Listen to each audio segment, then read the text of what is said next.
Hi everyone. Tonight, we step into a place where snow crunches underfoot and the horizon stretches out as a frozen expanse of plains. The Wild West, often shown as sunlit trails, cattle drives, and glowing sunsets, also had a harsher side, one that was cold, severe, and unforgiving. Each breath burns your lungs, as if the air itself is sharp. The quiet feels heavy, interrupted only by the low creak of snow-laden trees. It is striking, yes, but it offers no mercy. Out here, alone on the frontier, winter quickly reminds you how vulnerable you are. Without proper shelter, survival is unlikely. That is simply the reality. Before we go further, take a moment to like the video and subscribe if you truly enjoy this content. And while you're here, leave your location and local time in the comments. I always enjoy seeing where listeners are tuning in from. Now, settle in and lower the lights. Imagine arriving in late autumn. Frost coats the grass, and rivers begin to form thin skins of ice. There is no inn, no cabin waiting with a warm fire, only open wilderness. You look up at the sky and question your timing. Maybe waiting for spring would have been wiser. But the hope of land or opportunity has driven you west, and now your boots sink into snow. Your focus shifts immediately to survival. You need a roof, solid walls, anything that blocks the wind. Settlers faced this situation repeatedly. Thousands arrived with wagons rolling behind them, expecting to build a new life, only to realize winter was closing in fast. Some managed to endure. Others did not live to see spring. Standing there, you replay the same fears they once felt. The air carries the sharp scent of pine resin, clean and biting. If fortune favors you, trees are nearby. If not, you may be facing open prairie, where tall grass now lies pressed flat under snow. So what's the next move? You may remember reading that pioneers often dug into the ground, creating simple shelters known as dugouts. They were far from elegant, but with your breath already freezing against your scarf, appearances no longer matter. What matters is staying alive. The established fact is clear. Early European settlers often adopted techniques used by indigenous peoples who had survived these climates for generations. They learned that even in brutal winters, shelter could be made from available materials: earth, hides, wood, or stone. Without that knowledge, survival would have been extremely difficult. There's also a lesser-known detail passed down in stories. Some travelers, caught unprepared, reportedly converted overturned wagons into temporary shelters, covering the wheels with hides or quilts. Picture sleeping beneath a wagon frame, horses tied nearby for warmth, as snow piled up around you. It sounds crude, but in a blizzard, it might have been the only option. Historians continue to debate whether settlers truly rushed west faster than they could adapt to the climate, or whether later accounts exaggerated the hardship to make success seem more heroic. Did people really arrive with no plan at all? Or did they bring practical knowledge learned over generations? You think about this while fumbling with stiff fingers, stacking logs or cutting sod before daylight fades. The cold tightens around you, relentless and biting. Your ears sting. Your toes go numb. In that moment, it becomes clear why every frontier story begins with shelter. Without it, nothing else matters. Gold, livestock, land, or freedom, none of it counts if you can't survive the night. Wind whistles through bare branches as you pull your scarf closer. The land feels endless. The sky is a flat, dull gray. You feel insignificant, nearly overwhelmed. Still, you keep working, hauling wood, digging earth, pulling hides from the wagon, because by nightfall, you need something solid between yourself and the wind. You imagine the snap of a fire, the dull glow of embers against stone, the relief of warmth slowly returning to your body. That image becomes your focus, the reward for effort. As snow continues to fall, the crunch of your boots settles into a steady rhythm. You think of cabins from books and stories, but here, reality is rougher. Construction is rushed, uneven, and far from graceful. Even so, like those who came before you, you make a promise. Winter may be harsh and long, but with walls, no matter how crooked or drafty, you can endure. The Wild West does not welcome you with romance or nostalgia, but with a clear demand: survive. Shivering, you take your first real steps into learning how warmth is built from wilderness. You crouch down, hands stiff even inside gloves, and scoop up a clump of earth. It breaks apart slightly, damp from melting snow, sticking to your palms. Looking closer, you notice something important. The land itself offers protection. Grass roots bind the soil into tough blocks, and you begin to see why pioneers cut sod and stacked it into walls. A sod house isn't attractive, but out here, looks are irrelevant. Survival comes first. Beneath the frozen surface, the prairie holds its advantage. Soil reinforced by dense roots lifts in thick slabs when cut with a spade. Each piece is heavy and firm, almost brick-like. You set them side by side, picturing a wall forming, dark, earthen, and thick enough to resist the wind. You never imagined dirt could represent safety, but in this cold, it does. The well-documented reality is straightforward.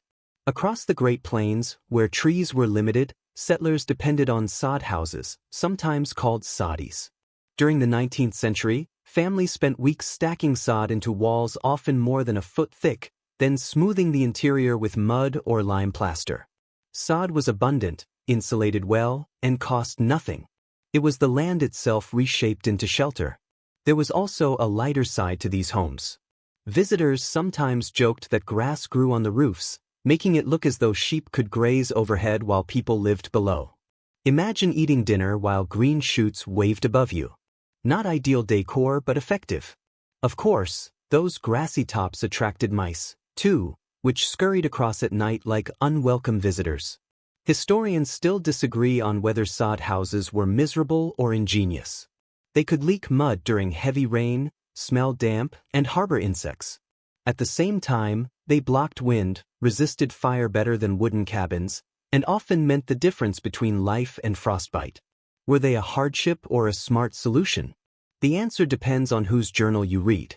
As you picture yourself lifting each sod block, you feel their weight in your arms, wet, dense, pressing against your coat as you raise them into place. The scent is deep and familiar, like damp hay blended with clay, strangely reassuring.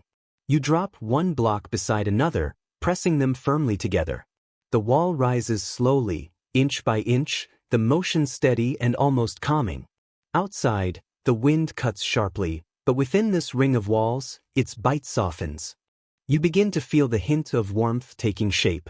The thud of your spade cutting into frozen ground carries across the plain, a mix of dull impacts and scraping sounds, broken only by your short, controlled breaths. Every block you lift feels like a small success against the cold, a piece of protection taken straight from the earth. Your muscles protest, yet the pattern is absorbing. Step, cut, lift, stick. Step, cut, lift, stick. It shifts from labor into repetition, a quiet rhythm pushing back against the stillness. Even so, your thoughts wander to the floors. You picture waking at night to a thin stream of mud slipping down the wall, splashing onto your quilt. You can almost hear your partner sighing, joking bitterly about sleeping in a marsh. Still, when morning comes and the snow outside glitters like crushed glass, you would smile, knowing you survived another night. The walls may leak, but they keep you alive. You recall accounts of settlers trying to brighten sod homes, curtains stretched over dirt-framed openings, bright quilts pinned to bare walls, even old newspapers glued up like wallpaper. You imagine the ink warping in the damp, headlines from far-off cities blurring and fading, yet still offering a link to a wider world beyond the prairie. An unusual comfort, but comfort all the same. The sod house seems to breathe with quiet life. In your mind, the scent of wood smoke blends with the moist, earthy smell of the walls. Firelight flickers across the ridges of packed soil, warming them to a soft, golden tone. You sit on a crude bench, quilt pulled close, and listen. The wind outside sounds distant now, more like waves breaking far away than claws tearing at your skin. You lean back, feeling the cool, coarse wall against your shoulder. It feels almost alive, as if carrying the pulse of the land itself. The insulation of sod holds warmth long after the fire fades, an unspoken gift from the ground that formed it. You feel thankful even as a bit of dirt falls onto your sleeve. Gratitude, you realize, carries its own heat. At times you imagine settlers claiming they lived in balance with the land, though necessity mattered more than ideals. Still, there is something grounding in the fact that when the prairie turned hostile, they answered it with the prairie itself. You study the sod walls and sense a quiet victory. They will not endure forever. Spring rains may weaken them. Mice may chew through them. But for this winter, they belong to you. Your thoughts drift again, slower now, toward how these walls tie you to generations of endurance. Every block represents another person's hardship, another refusal to surrender to winter. You can almost hear them, men, women, children, cutting and stacking, patching and repairing, their laughter subdued, their frustration muted, but their resolve unbroken. The fire snaps softly, the walls stand firm, and as your eyes close, you realize dirt has never seemed so dignified. The sod may crumble in time. Grass may grow from the roof. Mice may dart along the edges. But tonight, it stands as a barrier against endless cold. And for now, that is enough. You stand at the edge of a forest, boots crunching over frost-covered needles, breath curling into the air like smoke. Behind you lies the open prairie, dotted with fragile sod houses and dugouts. Ahead, among the trees, a different kind of shelter calls to you. Logs, solid, straight, uncompromising. Timber offers what earth cannot: strength, height, and a sense of permanence. You step forward, brushing a gloved hand over the rough bark of a pine, already imagining it laid across another, locked together into the shape of a cabin. Early settlers who reached the wooded parts of the West saw these trees not merely as fuel or shade, but as walls, roofs, and entire futures waiting to be shaped. It is well known that log cabins became one of the most recognizable forms of pioneer housing. Their design traced back to Scandinavian and Eastern European traditions, carried by immigrants skilled in fitting logs tightly, one atop the next. A well-built cabin, they believed, could trap heat like a sealed chest and withstand even the harshest winter storms. Yet there is a curious detail that often captures attention. Some cabins were reportedly thrown together so quickly that settlers left the bark intact. You can imagine it: walls lined with coarse bark, insects tunneling inside, the structure creaking and scratching like a living creature at night. Visitors might have laughed uneasily, half expecting the house to wander off on legs made of beetles. Still, when a blizzard rages outside, bark becomes just another layer of defense. Historians continue to debate whether log cabins outperformed sod houses in extreme climates. Wood blocked wind more effectively, but the gaps between logs required filling with mud, clay, or moss. Without frequent maintenance, cabins could be as drafty as open sheds. Some researchers argue that many settlers suffered frostbite not outdoors, but inside cabins that were poorly sealed. Others counter that once properly chinked, these structures became warm refuges, comparable to the stone homes left behind in the East. You imagine lifting an axe, its edge catching faint light. The air carries the sharp, clean scent of pine. The first blow lands with a deep thud that travels through your arms. Wood chips scatter, each strike forming a rhythm that warms you despite the cold. The work is exhausting, yet absorbing. It feels as though you are shaping time itself, turning effort into something solid. When the tree finally creaks, shudders, and collapses, the impact rolls through the forest, sending birds into sudden flight. You rest your head against the axe handle, sweat cooling quickly in the wind. One tree down, many more ahead. A cabin is more than shelter, it is a forest reshaped into a home. You drag the log across icy ground, boots slipping and pictures stacking it atop another. The corners lock neatly, crossing like hands folded together. You press mud into the seams, pack moss into the gaps, and feel the cold retreat. The wall rises, surrounding you with wood. Already you imagine the future, the sound of fire echoing off the walls, the smell of pine mixed with smoke, the low creak of logs settling into place. Inside such a cabin, the space feels close, contained, and deeply human.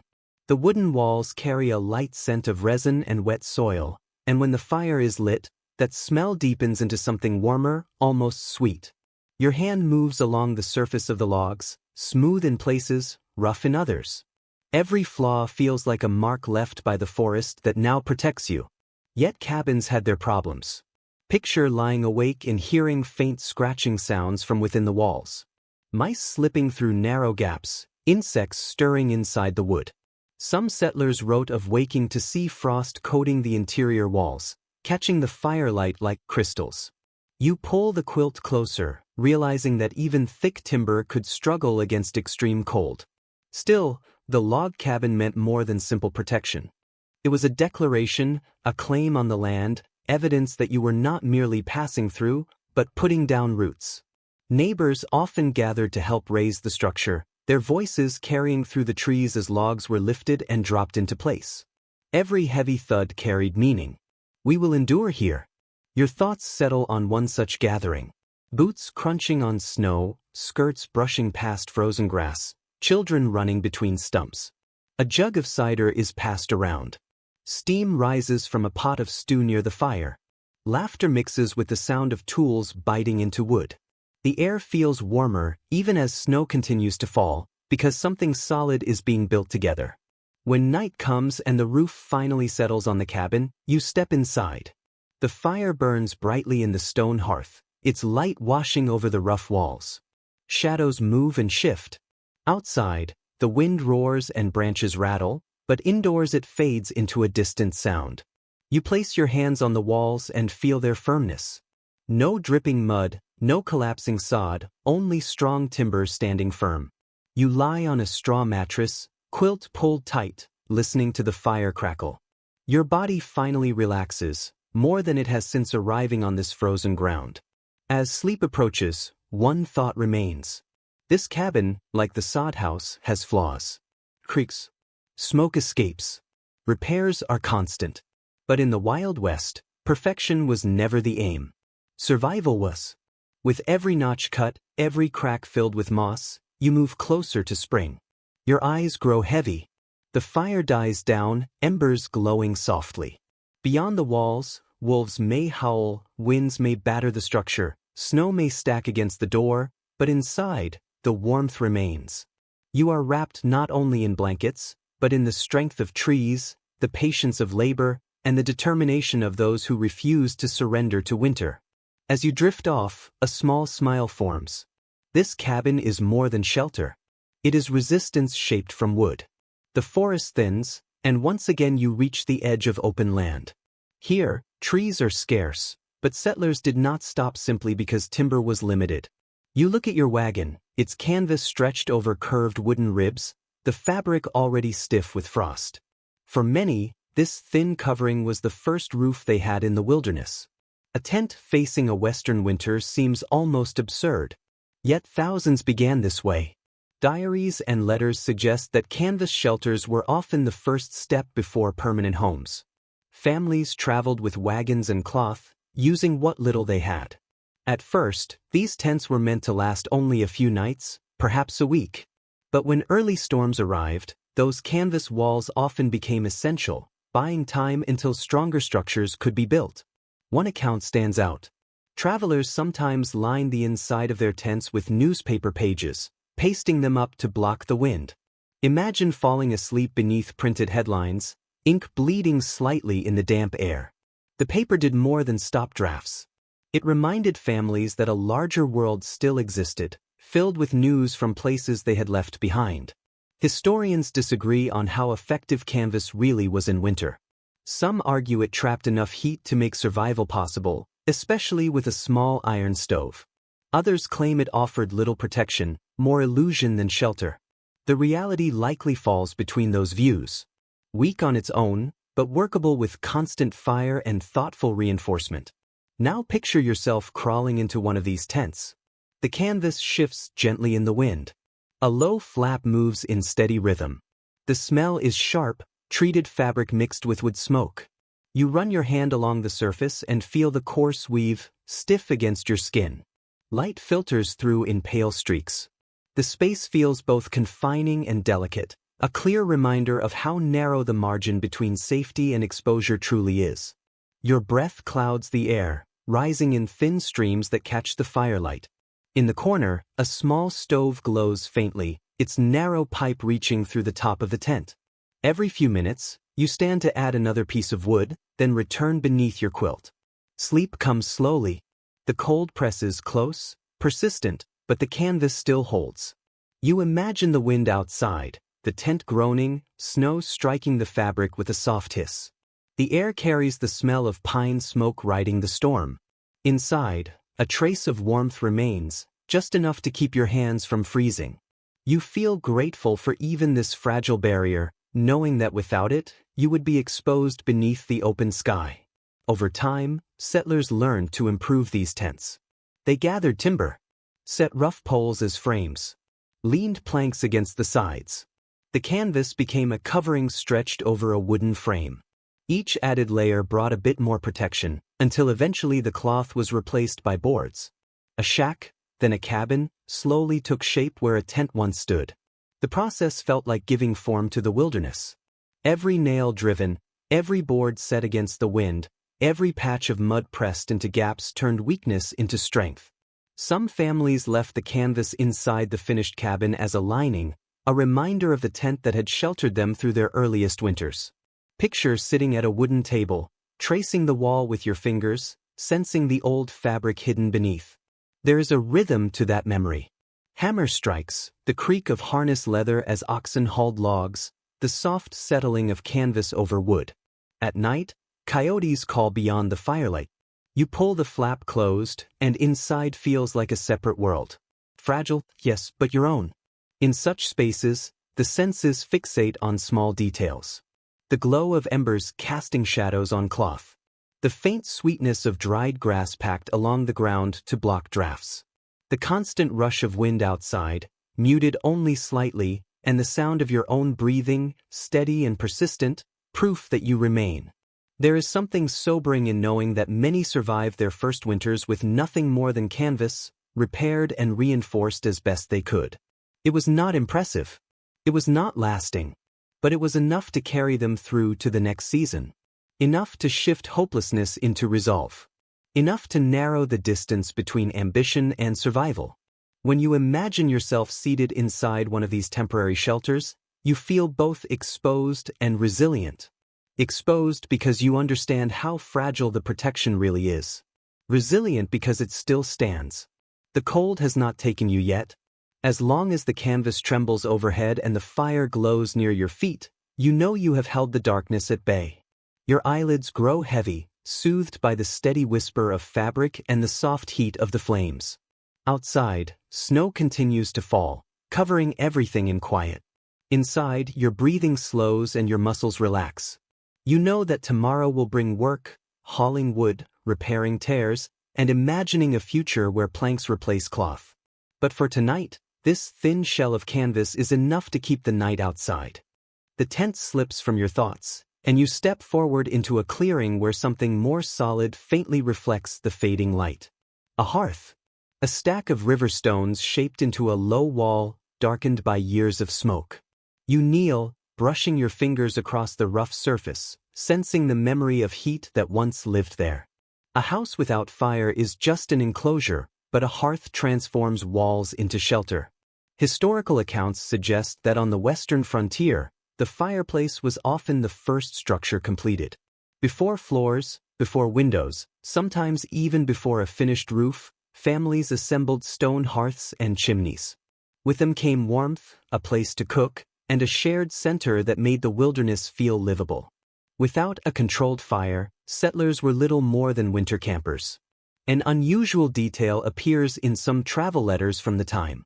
Settlers occasionally used stones taken straight from riverbeds, not knowing that moisture trapped inside could cause them to burst when heated too fast.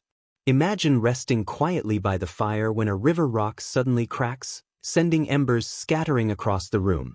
Some pioneers half-jokingly called them rock grenades. Still, convenience outweighed caution, and smooth river stones continued to be hauled uphill in buckets. Researchers still debate how effective those early chimneys really were. Some believe they drew smoke efficiently, keeping cabins surprisingly breathable. Others argue that many were crude clay flues that collapsed in storms or filled rooms with smoke until eyes burned and lungs protested. Was frontier construction an example of clever improvisation, or simply a smoky compromise? The question remains unresolved. In your mind, You kneel closer and feed dry twigs into the fireplace opening. The air inside is bitterly cold until the first spark takes hold. Gradually, a quiet crackling begins. The scent of resin-heavy pine smoke rises, sharp yet comforting. Sparks snap softly and you lean back, watching. Soon, thicker logs catch and burn, releasing warmth that seeps slowly into your stiff body. The experience of a frontier hearth engaged every sense. Firelight cast warm patterns across log walls. Shadows shifted with each flicker, giving plain rooms a sense of movement. The sound of burning wood was steady and calming, almost like a simple lullaby. Heat pushed outward, gentle at first, then strong enough to melt frost lining the walls into thin streams. And then there was food. Iron hooks held pots above the fire, where stews simmered steadily. Bread baked in cast iron ovens, filling the room with a warmth more reassuring than any blanket. You imagine breaking off a piece, steam rising toward your face, and understand that the hearth offered more than physical heat. It provided emotional comfort. Families shared laughter, disagreements, and prayers within reach of the flames. Still, risk was always present. Chimneys cracked, sparks escaped, and roofs occasionally ignited. Children were warned to keep their distance, though they rarely listened. Some cabins relied on clay and stick chimneys that collapsed in harsh weather, forcing families to rebuild during snowfall. Others reinforced hearths with salvaged iron plates from broken stoves. Anything that could help control the fire was used. Life on the frontier offered little margin for error, even indoors. Picture the steady rhythm of a winter evening here. Wind howls outside, shaking shutters and forcing its way through gaps. Inside, the hearth burns steadily. Someone stirs a pot, the spoon tapping softly against iron. Children huddle under quilts, whispering, their faces glowing in the firelight. Adults sit closer together, speaking quietly, reflections dancing in their eyes. The fire becomes more than a source of heat. It becomes the center of the home. Small details define the space. The faint smell of wool singed by sparks. Ash grit underfoot carried in by boots. The soft shift of a burning log sending sparks upward into the flue. Outside, the world is frozen and still. Inside, surrounded by stone and flame, life continues. Settlers measured time by the fire. At dawn, they revived embers left from the night before. Evenings were spent feeding logs until sleep felt safe. Hours passed according to how low the coals burned. There was something calming in this routine, a quiet acceptance of nature's pace. It helped make the wilderness feel smaller, more manageable. Some stories claim hearths burned so hot families forgot it was winter. Maybe that was an exaggeration. Maybe not.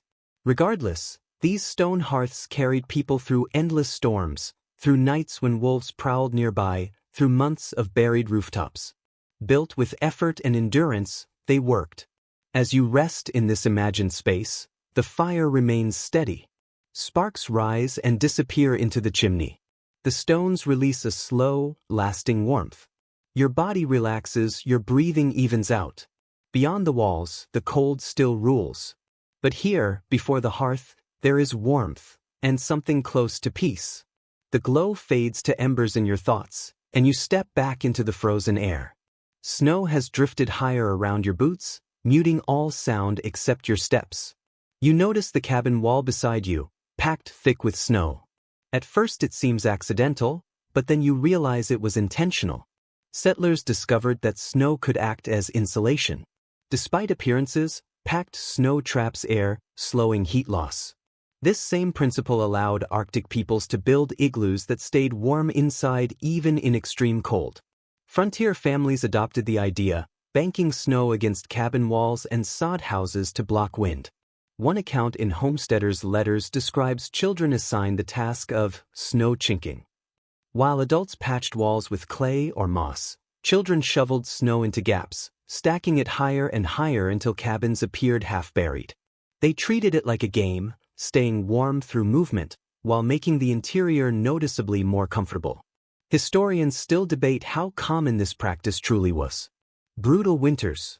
There is no clear agreement, only scattered stories, brief diary entries, and the occasional drawing showing houses half swallowed by snow.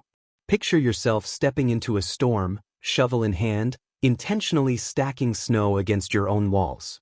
The wind lashes your face and roars in your ears, snow bites at your eyes, yet each load pressed against the house feels protective.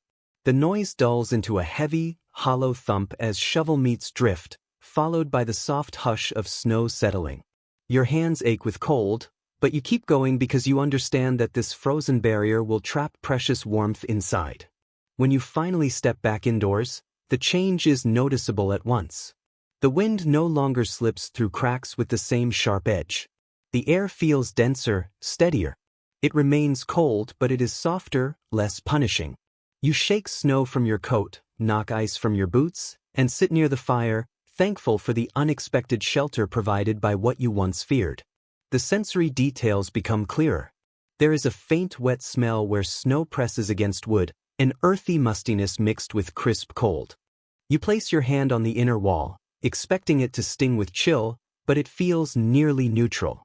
Outside, the snow insulates more than it freezes. Silence settles in, thick and padded, as though the world has been wrapped in cloth. Even the storm's howl feels far away now, muted by your own white barricade.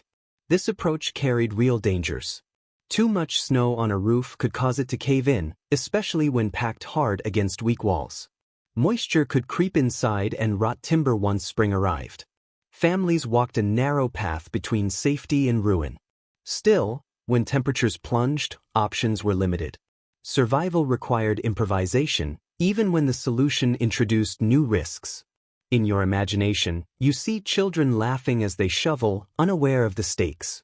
Their faces glow red, breath puffing like small chimneys, laughter bouncing oddly in the muffled air. To them, it is a game.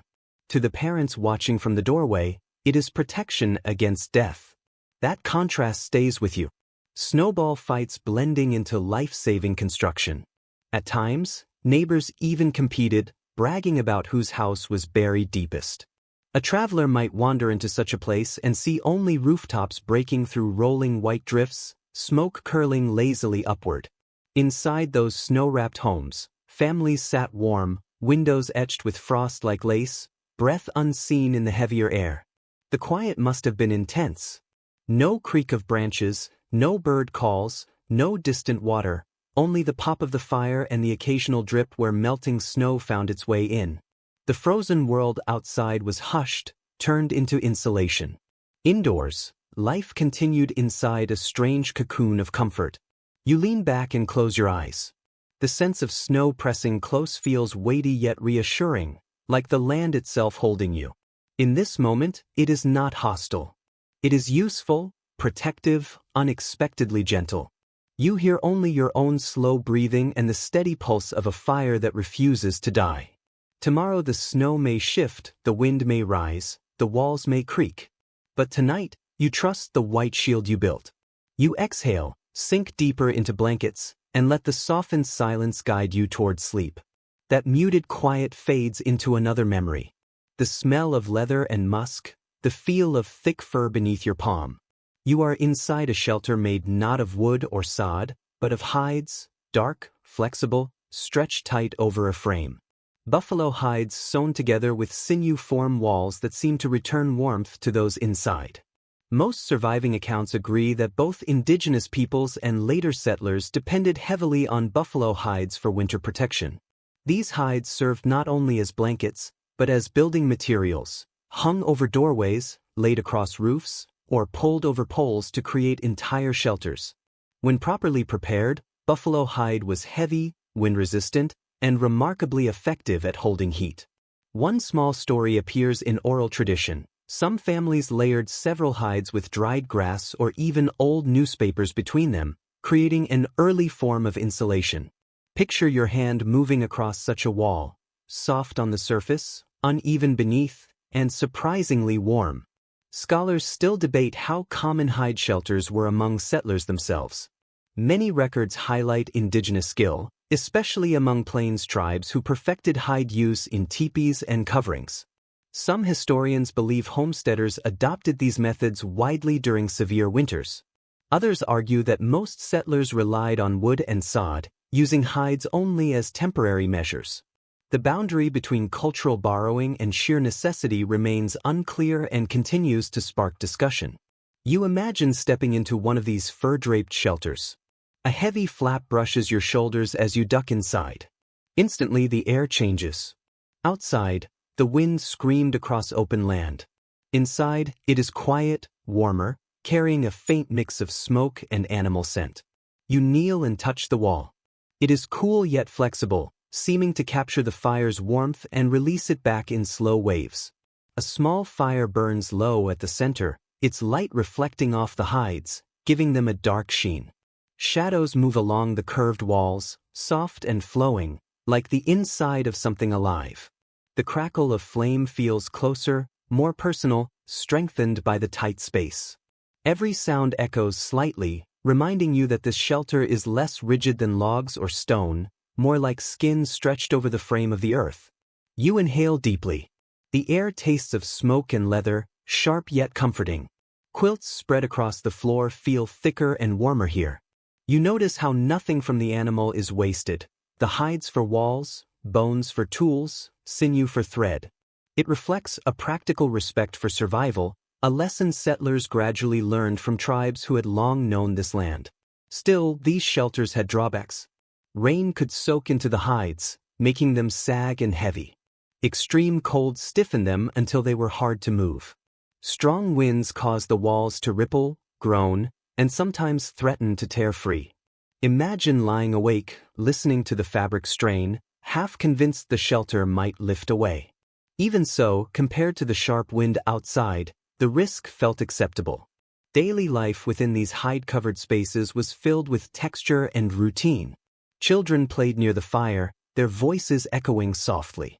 Women repaired seams with careful stitches, needles flashing in firelight. Men hung strips of meat from poles above, letting smoke preserve them. The smell of food mixed with constant leather, layering the air with signs of endurance. When a strong gust shook the walls and sent ash drifting, you picture pulling the hide tighter over the doorway, weighing it down with stones, and settling back with a long breath. It is not a palace. It leaks, it sways, it carries a scent, yet it keeps the cold outside, and that alone inspires gratitude. Accounts describe travelers who entered such shelters and felt struck by the closeness, how warmth built rapidly, how every sound seemed amplified, how smoke hung low in the air. Some criticized it, others admired it, but all agreed on one truth. Stepping back into the open wind afterward felt like being cut by blades. The hidehouse, despite its shortcomings, was a refuge. As you imagine yourself inside now, wrapped in a quilt, firelight glowing, the hides shifting softly like steady breathing, you feel drawn into quiet stillness. The walls appear alive, protective, almost nurturing in their hold. Outside, wolves may howl, snow may fall, winds may strike hard. Inside, you are enclosed by the gift of the great animal that once moved across these plains in massive herds. You close your eyes and reflect that survival on the frontier was not only about clever design, but about learning from the land and from those who had lived with it for generations. The hides remind you that nothing was wasted, and every object carried the meaning of life given to preserve life. Your muscles relax. The fire crackles gently. The hide walls sigh under the pressure of the wind. And in that half-awake state, you understand why settlers, despite constant hardship, sometimes described winter nights as almost gentle, moments when the world narrowed to warmth, fur, and flame, and the wilderness pressed close without winning. The faint animal scent of hides lingers in your thoughts as you move onward into a valley where the land offers another kind of shelter. The soil here is deep red, heavy and sticky when wet, nearly clay-like between your fingers. You kneel, lift a handful, and feel its dense weight, flexible and ready to be formed. Adobe. Along the distant edges of the West, settlers learned to shape the earth itself into bricks, building homes that captured daytime heat and released it slowly through freezing nights. Archaeological studies generally agree that adobe construction existed for centuries before Europeans arrived. Pueblo peoples raised multi-story structures from clay and straw long before pioneers crossed into the deserts. When settlers encountered the same climates, scorching days followed by icy nights, They adopted the method, mixing clay with straw, shaping bricks, and drying them in the sun. Stacked and sealed, these bricks created walls that resisted fire, outlasted wood, and kept interiors surprisingly stable in temperature. There are records of people adding unexpected materials to their adobe mixtures: animal hair, crushed cactus pulp, even horse manure. Each ingredient altered the brick's strength or flexibility.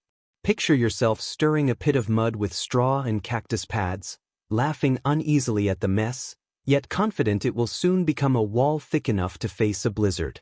Scholars still debate how widely adobe spread beyond the Southwest. Some evidence points to its common use in parts of Texas and New Mexico, while others believe it remained limited, closely tied to indigenous knowledge. The written record is incomplete, leaving open the question of whether settlers embraced adobe broadly or only when alternatives were unavailable. You imagine the process clearly now, step by step. Clay and straw are trampled together in shallow pits, boots sinking as fibers are worked into the mud. The smell is rich and earthy, sharp with wet straw, faintly sweet in the warmth of the sun. Wooden molds are placed down, rectangular frames pressed into the mixture, each filled and leveled. Hours later, the bricks are lifted carefully and laid out to dry, baking into firmness. You hear a soft crackle as they shrink, the quiet whisper of straw binding them together. Once stacked into walls, the adobe feels cool beneath your fingers, sandy and slightly rough, almost chalk-like. Inside such a home, the air is still, carrying a subtle scent of clay. At night, as frost settles outdoors, the walls seem to release the heat stored during the day, warming the room gradually and evenly. You curl into a corner, quilt pulled close, amazed that the earth itself has become a kind of insulation. Yet adobe brought difficulties as well. Heavy rain could wear down walls if they were not carefully sealed. Settlers often coated them with fresh mud or lime wash to repel water, but storms always posed a risk. Imagine lying awake as thunder rolls and rain pounds the roof, hoping the walls will not soften and collapse around you. Comfort and danger existing together. Daily life inside adobe homes followed a steady sensory pattern. Light entered through small windows, reflecting warmly off clay walls. The floor felt cool underfoot, even in summer. The air carried a blend of earth and smoke, grounding and familiar. Running your hand along the wall, you could feel ridges where straw emerged, a reminder these were handmade bricks, marked by effort and necessity. Families found inventive ways to decorate these interiors. Some whitewashed the walls until they shone in firelight. Others painted simple colors, reds or blues, turning clay surfaces into art. Many accepted the plain look, finding beauty in the honest texture of soil shaped into shelter. On stormy nights, neighbors might gather inside a single adobe house, clustered near the hearth. The thick walls softened the sound of the wind so completely that conversation felt private. Rain became a distant tapping, while inside voices stayed warm and close. You imagine children running in circles, their laughter echoing gently within the clay room. The walls, firm and unmoving, held every sound, turning the house into a vessel of shared life. This comfort differs from that of wood or hides. Wood creaks and shifts. Hides ripple and move. Adobe stands solid and quiet. You lean against it and feel unwavering strength, as if the earth itself is holding you steady. That stability calms you, loosens your shoulders, slows your breath. It feels as though the land has chosen, for once, not to resist you, but to support you through the long winter night. Still, adobe could feel confining. Thick walls and small openings limited light. Smoke from poorly vented fires might linger, irritating your eyes. During long winters, you might crave the sound of wood cracking or the sight of open snow, anything beyond endless brown walls. Yet when morning arrived and you opened the door to deep snowdrifts, gratitude followed for the walls that kept you warm. The adobe home represents both inherited wisdom and adaptation, a meeting point between old traditions and new settlers. Sitting inside one now in your imagination, firelight flickering against clay, you sense yourself joining that exchange. Your breath warms the space. Your footsteps echo softly. Your presence adds another layer to walls that have lasted for generations. Your eyes grow heavy once more. The clay releases a slow, lasting warmth that settles deep into your bones. You lie back, cheek against cool plaster, quilt pulled tight, and listen. Outside, the night remains harsh and cold. Inside, the earth supports you gently. You drift off, comforted by the contradiction that fragile soil, once underfoot, could be shaped into strength enough to guard your sleep. And in your mind, you leave the sun-baked adobe walls behind and continue north into an even harsher land. Here the open prairie rises into rolling hills, and the wind sweeps across them with a low, restless howl. Trees are rare, stones hard to find, and snow moves unhindered over the land. In places like this, settlers learned a different method of survival. Instead of building upward, they dug inward, cutting homes directly into hillsides and banks. These shelters were known as dugouts, part burrow and part dwelling. They were among the simplest forms of housing, yet often proved surprisingly durable. Most pioneer records agree that dugouts were widespread where wood was unavailable, especially across the Great Plains. Families steered their wagons up to a slope, then used shovels to carve space into the earth. A front wall was shaped from sod or rough timber, while roofs were assembled from whatever materials could be found: brush, poles, sod blocks, or even wagon planks. These homes lacked comfort or style, but the soil itself offered heavy insulation. During winter, dugouts often stayed warmer than light cabins built above ground. One curious detail appears repeatedly in pioneer diaries. When spring arrived, wildflowers sometimes grew on dugout roofs. Because the covering layers included sod and grass, plants continued to thrive. From a distance, a dugout could resemble an untouched hillside with a single door cut into it. Travelers described approaching what looked like open meadow, only to discover a family living beneath blooming daisies. Experts still disagree about how comfortable dugouts truly were. Some argue they were safer, warmer, and more practical than early log cabins, at least as temporary homes. Others describe them as dark, smoky, and overrun with pests, hardly better than sleeping outdoors. Letters and journals support both views, with some settlers praising dugouts as secure shelters, while others dismissed them as miserable holes in the ground. You imagine taking up a shovel and striking into frozen earth. Each blow lands with a dull shock as the soil resists like stone. Your breath clouds the air, your muscles strain, and slowly a hollow takes shape. Dirt spills out in heavy loads as your boots slide on the icy slope. Eventually, the space grows tall enough to stand in.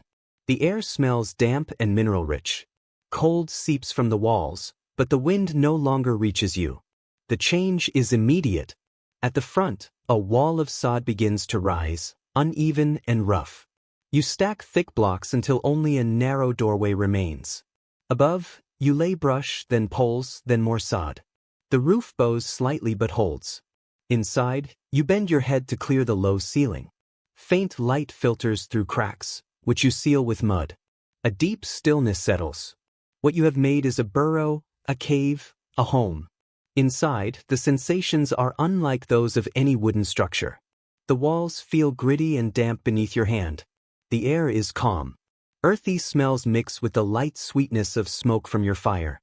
Straw spread across the floor shifts softly underfoot. The sounds are muted, nothing like the sharp creaks of timber. A small fire burns near the entrance, and smoke curls upward, escaping through a crude flue.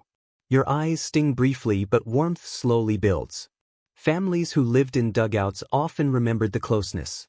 Moisture collected on ceiling beams and sometimes dripped onto bedding at night. Mice darted through the straw. Snakes occasionally slipped inside seeking heat. You picture lying awake, hearing the faint slide of scales, gripping your blanket tighter. Even so, during the worst storms, dugouts performed their purpose.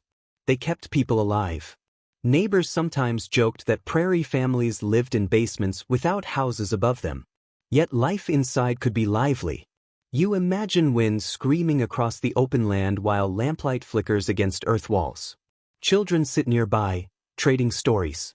Adults drink weak coffee, their voices low and steady. From the outside, the dugout appears bleak. Inside, it becomes a pocket of warmth and sound. When spring returns, the dugout transforms. Grass and flowers push through the roof. Birds land overhead, pecking at seeds. Stepping outside, you might laugh at the sight, a home hidden beneath a meadow. Visitors often had to be shown the entrance, or they would walk past, assuming the slope concealed nothing at all. Still, risks were constant. Heavy rains could cause collapse. Flash floods might fill the hollow. Damp conditions encouraged mold that affected breathing. Yet many families lived for years in dugouts. Children were raised in earth-walled rooms, meals cooked over smoky fires, nights spent beneath sod ceilings. Diaries show that some children later remembered these homes with unexpected fondness, recalling warmth and closeness despite hardship. You rest again in your imagined shelter, quilt drawn close. The earth presses in like a thick blanket. Silence deepens, broken only by the fire's soft hiss and the occasional drip from above. Your body relaxes because the wind cannot reach you here. For a moment, you belong to the soil, and it protects you. The same earth meant for planting and burial has become refuge. Dugouts were crude and lacking dignity, yet they revealed a simple truth. Sometimes a hole in the ground is the thin line between survival and death on the frontier. As that quiet fades, you step into a far louder world. Sound reaches you first, metal ringing under hammers, boots pounding boards, voices calling out. You find yourself in a railroad shanty town, one of the temporary settlements that sprang up beside advancing tracks in the West. Here, surviving winter depended less on permanence and more on quick solutions. Historical records show that wherever rail lines extended, makeshift towns followed. Shelters were built rapidly using scrap lumber, tar paper, canvas, and salvaged materials. No one expected them to last. Yet workers and sometimes their families endured harsh winters inside them. Roofs sagged, walls shook, but these shelters were raised in days, not weeks. Worker accounts often mention railroad materials reused for construction. Old ties served as beams, while bent rails were hammered into frames or driven into the ground to anchor walls. Imagine sleeping in a shack where an iron rail rests beside your bed, once meant for the main line. It was strange, but practical, evidence that nothing was wasted when survival mattered. Historians continue to debate what life in these shanty towns was truly like. Some describe strong bonds, shared meals, songs, and laughter despite hardship. Others portray them as cold, unhealthy places filled with sickness and despair. Both accounts may be accurate, depending on the town, the season, and the people who lived there. You step into one of these rough shelters in your mind. The walls are thin, patched with uneven boards. Tar paper flutters, snapping in the wind. A lantern hangs from a crooked nail, its flame trembling. The air carries the smell of kerosene, tar, and damp wood. Every creak reminds you how temporary the structure is. Yet it blocks the worst of the icy wind. Beneath your boots, the floor crunches with sawdust and frozen mud. Straw is packed into corners and wedged into cracks to slow the cold. When you run your hand along the wall, you feel tar paper beneath your fingers, dry and waxy, flaking in places where it has begun to peel.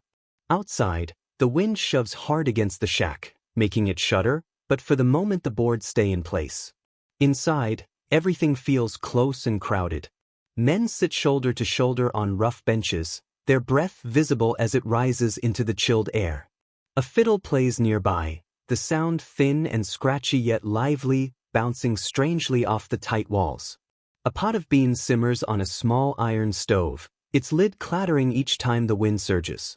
The smell spreads through the room, simple and comforting, though smoke hangs low, stinging your eyes.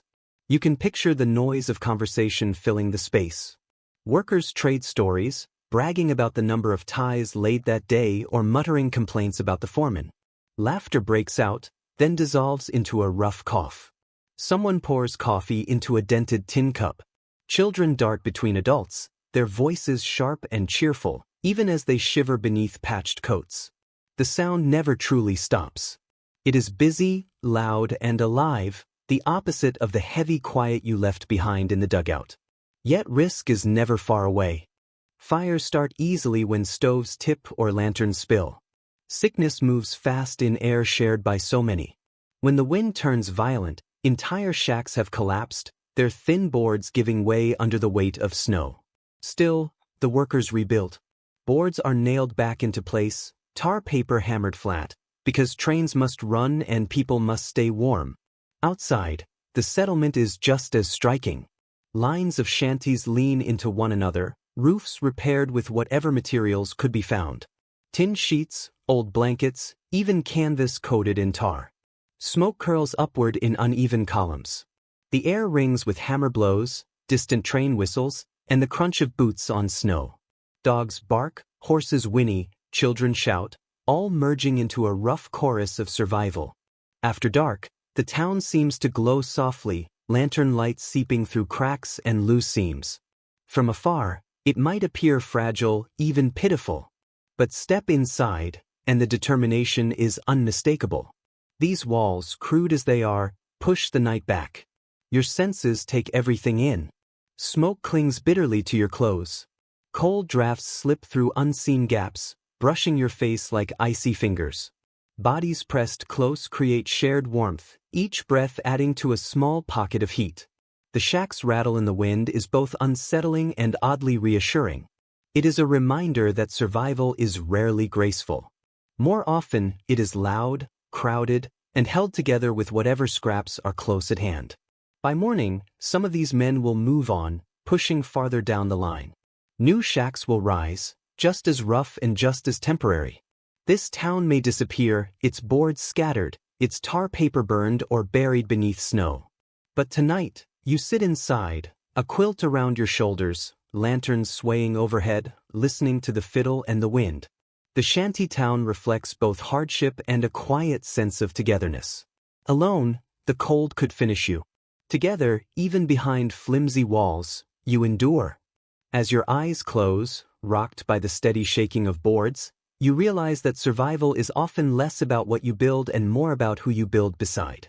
The noise of the shanty town fades, replaced by the steady rhythm of boots on packed snow and the sharp snap of a flag in the wind.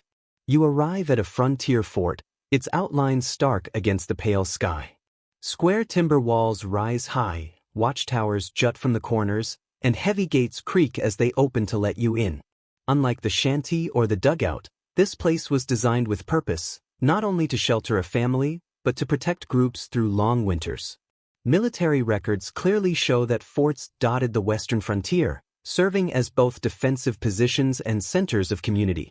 Their construction was sturdier than the scattered cabins of homesteaders, often blending timber palisades with stone foundations. Inside stood barracks, storehouses, blacksmith shops, and sometimes chapels. For the soldiers stationed here, surviving winter relied less on improvisation and more on organization, planning, and numbers. Journals from enlisted men reveal an interesting detail. Many fort walls were chinked not just with clay, but with horsehair mixed with ashes, an unusual blend believed to block drafts. Soldiers joked that the horses guarded them twice, first in life and again as part of the walls. You imagine placing your hand on a log, knowing strands of mane and tail were worked into the mud sealing its cracks. Historians still debate whether forts were truly more comfortable than civilian cabins. Soldiers had steady rations, controlled firewood supplies, and shared stoves. Yet barracks were crowded, smoke filled the air, and illness spread quickly. Was the fort a place of safety, or simply a wooden confinement against the cold? Diaries offer differing answers, and the question remains open. Picture yourself inside the barracks. Long rows of bunks stretch across the room, straw mattresses packed into rough wooden frames. The air smells of smoke, sweat, damp wool, and boiled coffee. Boots line the walls, stiff with snow, while coats hang unevenly from pegs. At one end, a stove glows faintly, its heat reaching only the nearest bunks. You sit on a straw mattress, quilt pulled tight, listening to low voices, coughs, and snores. The air feels heavy, almost stifling, yet it is warmer than outside. You run your hand along the wall, feeling the rough grain of the logs, sticky with resin in places, slick with frost in others. The chinking mostly holds, though thin drafts slip through, causing lantern flames to flicker. Every sound carries, the fires crackle, boots scraping the floor, tin mugs clinking. In the quiet moments, you hear the wind pressing against the walls, unable to force its way inside. The fort represents more than shelter. It stands for order. Guards patrol the walls, their steps echoing overhead. Drums sound faintly at dawn, summoning men to duty. Even in deep winter, routines continue. Drills are held in the snow, palisades repaired, watches kept through frozen nights. You imagine standing atop the wall, snow biting at your face as you scan the open plain. The horizon stretches wide and white. Inside the fort, structure keeps disorder in check. Meals are shared in long mess halls where smoke gathers near the beams. Salted pork, beans, and hardtack fill your mouth, plain but sustaining. Coffee boils constantly, its sharp scent settling into every corner. Men exchange stories between bites, voices echoing through the wooden space. Sometimes laughter breaks out, other times silence hangs thick, but the fire always burns, and meals arrive on schedule. That consistency feels like a rare comfort in a land built on uncertainty. At night, the fort grows still. Gates creak shut, torches flicker, and the outside world seems to retreat. From your bunk, you hear wolves howling far off, eerie but distant, unable to breach the walls. You pull the quilt closer, straw crackling beneath you, and close your eyes with an uncommon sense of security. Whatever the fort lacks, it provides protection, and that alone allows rest. Still, unease lingers. Winter illness thrives here. The air grows stale. Coughs spread quickly. The same close quarters that preserve warmth also give rise to fevers, reminding you that safety often comes with its own cost. You lie awake, listening to your neighbor's labored breathing, wondering if illness will find you too. Survival here is not just about enduring the cold. It's about the invisible threats lingering in shared air. Life in the fort penetrates every sense. The rough wool blankets scratch your skin. Boots stomp snow off at the door. Frost creeps along window panes, delicate as lace. Tallow candles burn low, mingling with wood smoke.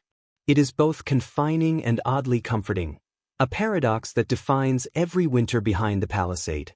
Yet, there is camaraderie here that softer homes cannot offer. Men sing quietly in the evenings, their voices blending with the crackle of stoves. A fiddler strums a tune, bows brushing strings, boots tapping in rhythm. You imagine leaning back, eyes half closed, soothed by the hum of voices and warmth of company. The fort is harsh, but life inside its walls is enough to make winter bearable. When spring comes, snow melts from the palisades, gates swing wide, and the fort breathes. But for now, in midwinter, you lie wrapped in the disciplined comfort of the barracks. Fires burn steadily, routines carry you forward, day by day. You close your eyes. Drums are silent. Guards pace above. The stove hums faintly. Outside, the cold rages, but within timber and stone, you are cocooned in survival's order. The fort fades, and you find yourself walking along a narrow river, your breath hanging white in the air. Here, the wilderness feels solitary again. No barracks.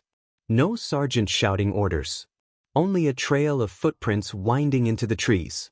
You follow them, and soon a small cabin appears, smoke curling from its chimney, pelts stiff on a drying rack. You found the home of a fur trapper. Historical accounts agree that trappers built modest, one-room cabins in remote locations to survive winters. They were simple structures, four walls of logs, a steep roof to shed snow, and a central hearth or stove. What set them apart were the furs stacked along walls or spread on the floor. These pelts were both wealth and insulation, turning drafty cabins into warmer dens. Some trapper journals note that bear or wolf pelts were sometimes used as doors, weighted with stones or nails, keeping out snow and wind. Imagine brushing past a wolf's fur as you duck through the doorway, practical, if slightly eerie. Historians still debate whether trapper cabins were snug havens or lonely prisons. Some emphasize warmth and comfort, others stress dampness, smoke, and isolation. Diaries leave room for both views. Step inside one in your mind. The air is thick, musky, almost overwhelming. Furs hang from rafters, carrying the scent of animals. Smoke rises from a small iron stove, flickering across the walls. The floor is rough, scattered with straw and scraps of hide. You run your hand over a thick, soft pelt, realizing that in this world, animals were both currency and comfort. The trapper moves deliberately, tending the stove, mending nets, scraping hides. His boots are cracked, beard frosted. He hums softly beneath the crackle of fire. The room is cluttered, traps in a corner, rifles by the door, sacks of beans stacked neatly. Each object serves a purpose. You sit on a rough bench, quilt draped over your shoulders. The stove radiates warmth, but furs provide the essential insulation, muting drafts and muffling outside noise. Your fingers trace the log walls, cold and rough, then glide across a fur, warm and alive. The difference is immediate. At night, the cabin closes in further. Embers shrink, shadows stretch long across fur-lined walls. Wolves howl outside. Inside, only the trapper's steady breathing breaks the silence. The cabin is simple and repetitive. Each morning, he checks traps along the river, returns with frozen pelts, dries and scrapes them, stacks them neatly. Trap, skin, dry, patch, repeat. Smoke, fur, and sweat fill the air. Time passes slowly. Some trappers marked days with notches on beams. Others spoke to themselves or played music on fiddles or bone flutes. The cabin offered warmth and work, but also isolation. Visitors marveled at these cabins, after days in the wilderness, discovering one felt miraculous. Warmth, smoke, a rough but kind greeting, and a mug of strong coffee. Yet the heavy air of pelts, deep silence, and profound solitude left its mark. You settle deeper into the bench, feeling the quiet press against you. Firelight glows over antlers on the wall, traps stacked neatly. Safety mingles with unease. This is no home filled with laughter, no fort with drums, just a solitary refuge where one man fights winter alone. Sensory details envelop you, ice cracking in a pot, fur under your fingers, smoky tang in the throat, drafts sneaking through a hide flap. Each discomfort heightens the value of warmth and light. As you close your eyes, you imagine the trapper's life, days in snow, nights by smoke, years measured by pelts hung and sold. The cabin is both haven and cage. Without it, winter would consume him. And here, wrapped in furs and quilt, you too feel the strange comfort of a world reduced to essentials: fire, hide, and the will to endure.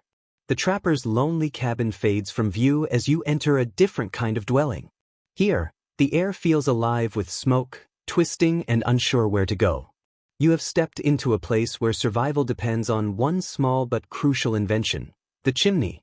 A cabin without it is just a smoky box. With it, it becomes a true home. On the frontier, chimneys were far from perfect.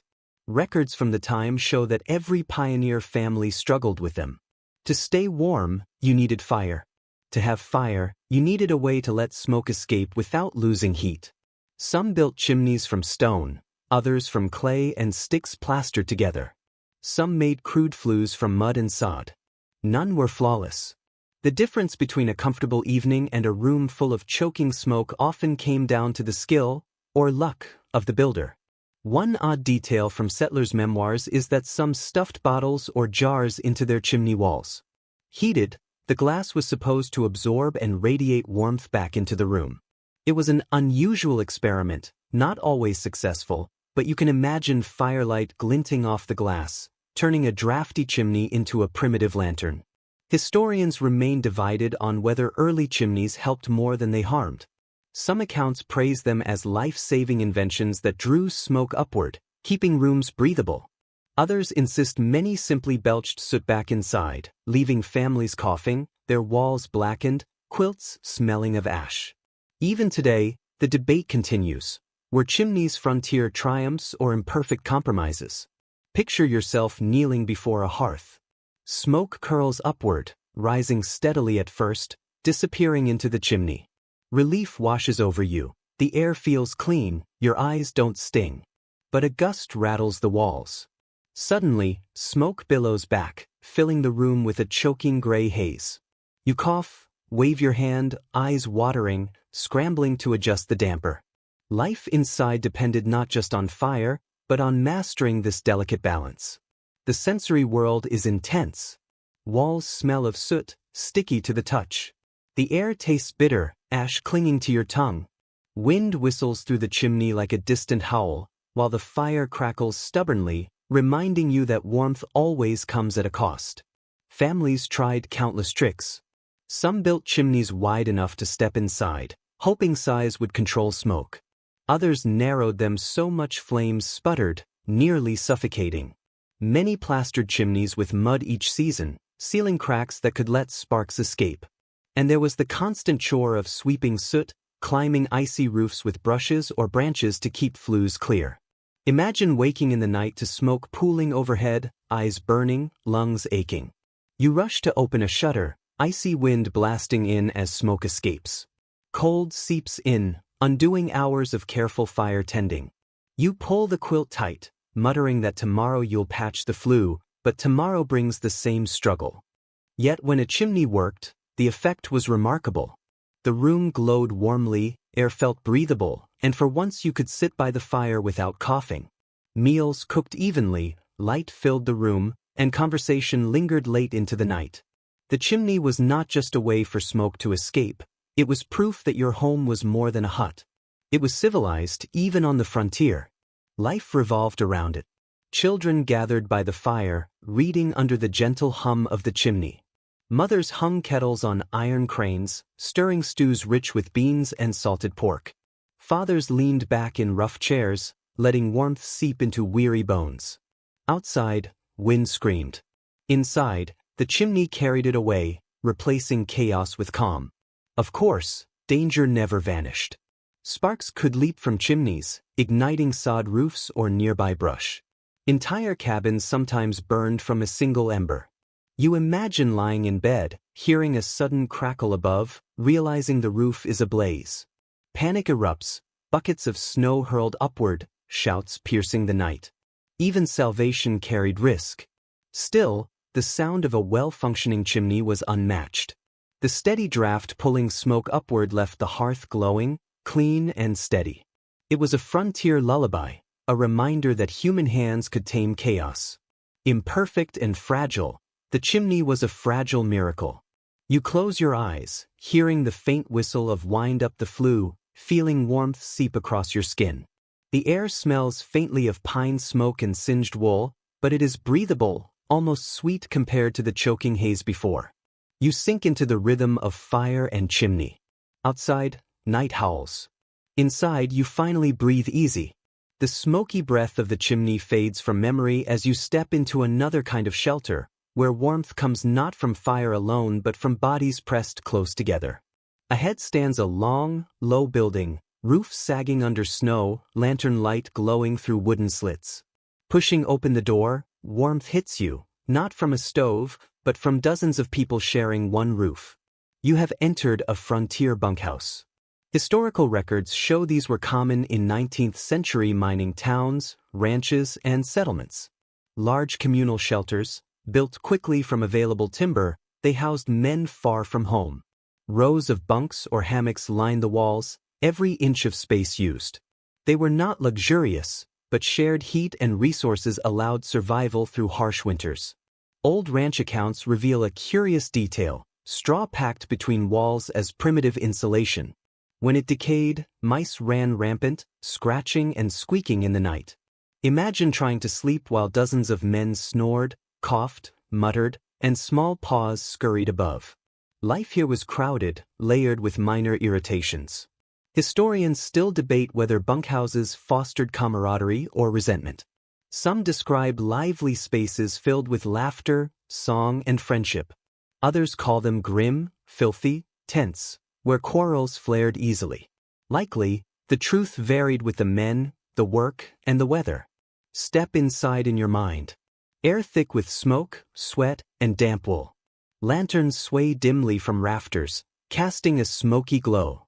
Bunks line both sides, some with quilts for privacy, others bare. Floorboards creak beneath boots. Voices hum like a restless tide. You find a spot on a bunk, straw mattress rustling beneath you. The quilt is worn and rough against your skin, yet the warmth in the room makes it almost unnecessary. The presence of others is palpable, the shifting weight of bodies, the rhythm of breathing, the occasional cough breaking the steady hum. Even without a stove, the crowd itself creates a cocoon of heat. Uncomfortable, yes, but essential for survival. The senses are alive. Tobacco smoke lingers, mixing with sweat and damp wool. Boots thud as men return from work. In the corner, a fiddle begins to play, scratchy yet lively, accompanied by low voices humming along. Someone laughs, another mutters a curse, someone else sings a line from a familiar song. The bunkhouse is noisy, vibrant, a patchwork of life stitched from many beating hearts. Meals are shared at rough wooden tables.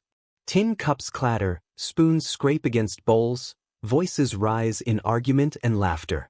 The food is simple: beans, bread, salted pork, but shared, it feels richer, warmer.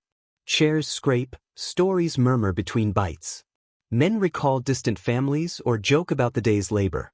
At night, the bunkhouse does not fall silent, it merely shifts tone. Snoring begins, loud and uneven. A whispered prayer floats in the air. Someone shifts on straw bedding, the crunch echoing softly. Rats dart through the shadows, emboldened by crumbs left behind. The heat grows heavier, pressing in with bodies all around. Lying back on your bunk, staring at the ceiling beams, you realize solitude is impossible here. And yet, there is comfort. If the roof sags under snow, you are not alone. If wolves howl outside, dozens are listening too. If sparks fly from the stove, half a dozen leap up to smother them. The bunkhouse, crowded, imperfect, is a collective shield against the wilderness. You imagine a winter storm outside, snow piling against the walls, wind shrieking through cracks, the stove blazing while men press close, singing louder to drown the gale. The walls may shake, but voices rise stubbornly inside. You close your eyes, humming along, quilt pulled up, the warmth of bodies pushing the cold far away.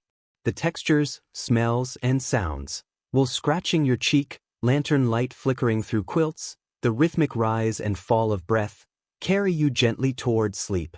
You feel survival distributed across many shoulders, each man bearing a part, none alone. Tomorrow will bring quarrels, chores, the endless grind, but tonight the bunkhouse shelters you not only with fire, but with humanity itself.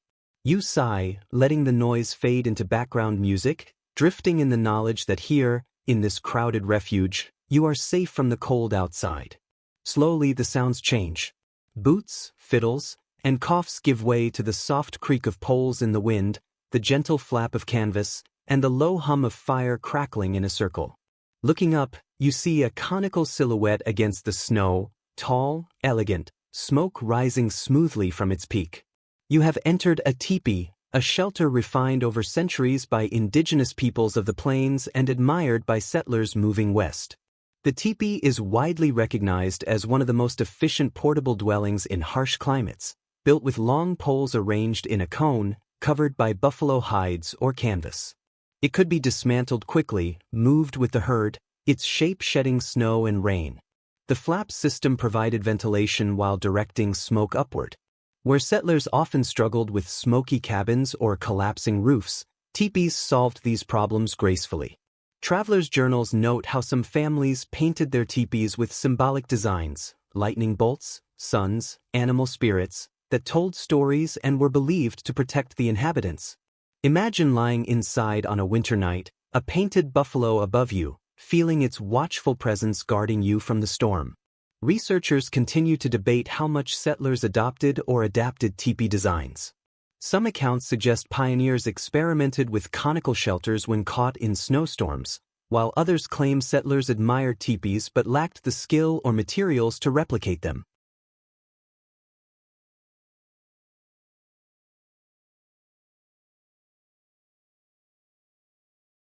What is clear, however, is that teepees were widely regarded as superior to tents or flimsy cabins in winter. Step inside in your mind. The first thing you notice is space. The teepee is tall and airy, unlike the low dugouts or cramped bunkhouses. Firelight rises, illuminating carefully stitched hides in a warm glow. Smoke curls gracefully upward, escaping through the top. The interior is warmer than expected, heat distributed evenly by the draft. Sensory details abound: Hides smell faintly of musk and smoke, the floor is soft with furs, muffling steps. Voices murmur, children whisper, laughter mingles with the fire's crackle. Every sound feels intimate yet gentle, softened by the curved walls. Kneeling near the fire, its glow warms your face, while insulating hides keep your back comfortable. A pot hangs above, steam rising with herbs and meat, filling the air with a savory, smoky scent. Fire and food are central here. They are the heart around which everything revolves. At night, the teepee feels almost magical.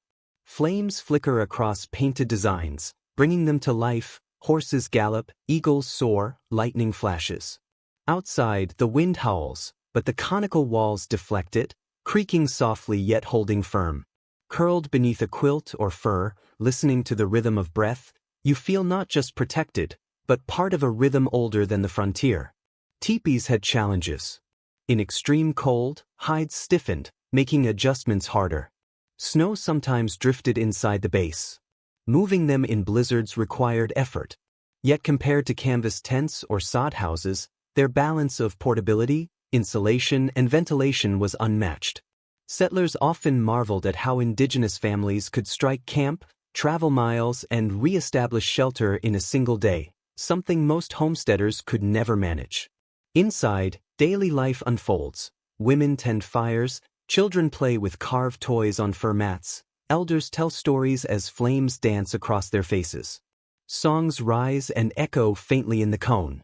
The teepee is more than a shelter, it is a cultural center, infused with meaning, memory, and continuity. Lie back looking up. The poles converge above like the ribs of a great creature. The night sky is faintly visible through the smoke hole. Snowflakes drift in, melting in the warm air. You feel both inside and outside, protected yet part of the wider world, a balance few shelters provide. Visitors often describe teepees as miraculous in winter, astonished at how warm they felt compared to the log cabins they knew. One observer once wrote that once you sit inside a shelter, the storm outside is almost forgotten, as if the world itself has softened its harshness. You feel that now. The wind and snow beyond seem distant, almost unreal, while inside, warmth and companionship dominate. The teepee reminds you that survival was never just improvisation. It relied on knowledge passed down through generations. Its design, perfected long before settlers arrived, demonstrates that experience can teach resilience, that the land, even when harsh, could be adapted to rather than fought against. Many settlers saw themselves as battling nature, but the teepee suggested a different approach, cooperating with the elements instead of opposing them. You inhale deeply, comforted by the warmth, the murmur of voices, and the soft rustle of hides in the wind. Your eyelids grow heavy as the fire glows steadily, shadows shift, and the storm outside loses its power to frighten. Wrapped in furs, you drift, knowing this conical shelter has protected countless families through innumerable winters. Tonight, in your imagination, it protects you too. The painted hides blur behind your closed eyes, and when you open them, you find yourself at the edge of a rugged settlement. Lanterns glow faintly through frosted windows, and the air hums with muffled voices, clinking bottles, and the occasional creak of a wagon. You've arrived at a trading post, one of the essential hubs of the frontier where supplies, news, and survival converged. Inside its timber walls, merchants and travelers found not only goods but refuge from winter's harshness. Trading posts were more than stores, they were lifelines, social centers, and sanctuaries. Constructed sturdier than nearby shanties or sod houses, merchants reinforced walls with thick logs, filling gaps with mud, rags, or even layers of hides for extra insulation. People didn't just shop here, they slept, ate, and huddled against the wind in dim corners. One unusual practice recorded in merchant accounts involved tacking entire flattened barrels to walls, adding both storage and insulation. From outside, this gave the building an armored appearance, but inside, the layers trapped heat. Running your hand along such a wall, you could feel the bulge of a barrel's stave, while warmth lingered in the gaps, a strange but effective measure against frost. Historians debate whether trading posts were genuinely hospitable or mostly commercial traps. Some argue they offered safety, hot meals, and fair trade. Others claim merchants exploited travelers, charging high prices and providing only cramped, smoky quarters. The reality, as often, was a mix of kindness and opportunism, mingled like smoke in the rafters. Step inside in your imagination. Warmth envelopes you first, followed by the scent of tobacco, leather, and pine smoke. Lanterns hang from beams, casting a yellow glow over shelves stocked with tins of coffee, sacks of flour, and jars of molasses. The floor is worn smooth by boots creaking beneath your step. Snow brushes from your coat as you look around, sensing both relief and the claustrophobia of crowded space. In the center, a stove glows red, radiating comfort. Travelers cluster nearby, hands extended toward the heat. Their voices rise in a tapestry of conversation, murmurs about cattle drives, whispers of gold strikes, muttered prayers for spring. Accents overlap, each carrying stories from hundreds of miles of wilderness. Someone coughs, someone laughs, another strums a battered guitar. The post breathes like a living entity, pulsing with human survival. Sensory details wrap around you. The scent of leather harnesses stacked in a corner mingles with the sweet tang of molasses leaking from a jar. Smoke lingers faintly in the air, bitter on the tongue. Your fingers trace the sticky grain of the counter. The floor is gritty with dust mixed with snow, packed down by countless footsteps. Every corner hums with life, even as the wind screams outside. Travelers often slept here, sprawled on benches or on blankets rolled out across the floor after the merchants closed shop. You picture yourself lying on the planks, quilt wrapped tight, staring at rafters hung with saddles and swaying lanterns. The stove's warmth spreads unevenly, your cheeks flushed while your toes remain cold. Around you, strangers breathe, snore, whisper in dreams. It is not private or luxurious, but it is alive, and that is comfort enough. When the prairie howls, the walls tell stories. Carvings etched into beams, initials, dates, crude wagons and horses, mark the presence of past travelers. You run your hand along one groove, imagining who carved it and whether they survived that winter. Each mark is proof that others stood where you stand, clinging to hope that warmth would outlast the storm. Yet, trading posts were not free of hardship. Supplies ran low, tempers flared, and prices soared. Picture needing flour, only to find the last sack sold to another family, while your children go hungry. The room's warmth could feel cruel, yet leaving meant snow, wind, and death. Still, the post served as a communal hearth. During fierce storms, families, trappers, soldiers, and ranchers gathered together, voices rising in song, hands clapping in rhythm, stories shared like patchwork quilts. The walls were lined not with goods, but with shared survival. Leaning against a barrel, you feel its curved wood press your back. The stove flickers over soot-stained faces. Eyes grow heavy, lulled by conversation and the crackle of fire. Outside, the wind hammers the walls, yet they hold, reinforced with barrels, hides, and determination. Tonight, you are safe inside the heartbeat of the frontier. Gradually, the trading post fades, replaced by a metallic clang echoing down a narrow valley, followed by the hollow thud of shovels striking frozen earth. Lanterns flicker across crude shacks scattered along a hillside scarred by pickaxes. You find yourself in a mining camp, where men dig rock by day and crowd into hastily built hovels by night, clinging to warmth as fiercely as dreams of gold or silver. Frontier reports note that mining camps sprang up almost overnight, especially in Colorado, Nevada, and Montana. Thousands rushed into the mountains, constructing shelters from available scraps: rough timber, sheets of tin, or canvas patched with tar. Though not built to last, these flimsy shacks were often the only barrier between miners and freezing death. One interesting note from prospectors' memoirs records that miners sometimes insulated cabins with gunny sacks filled with sawdust. They nailed these sacks to walls or stacked them along edges, turning rudimentary shelters into effective insulation.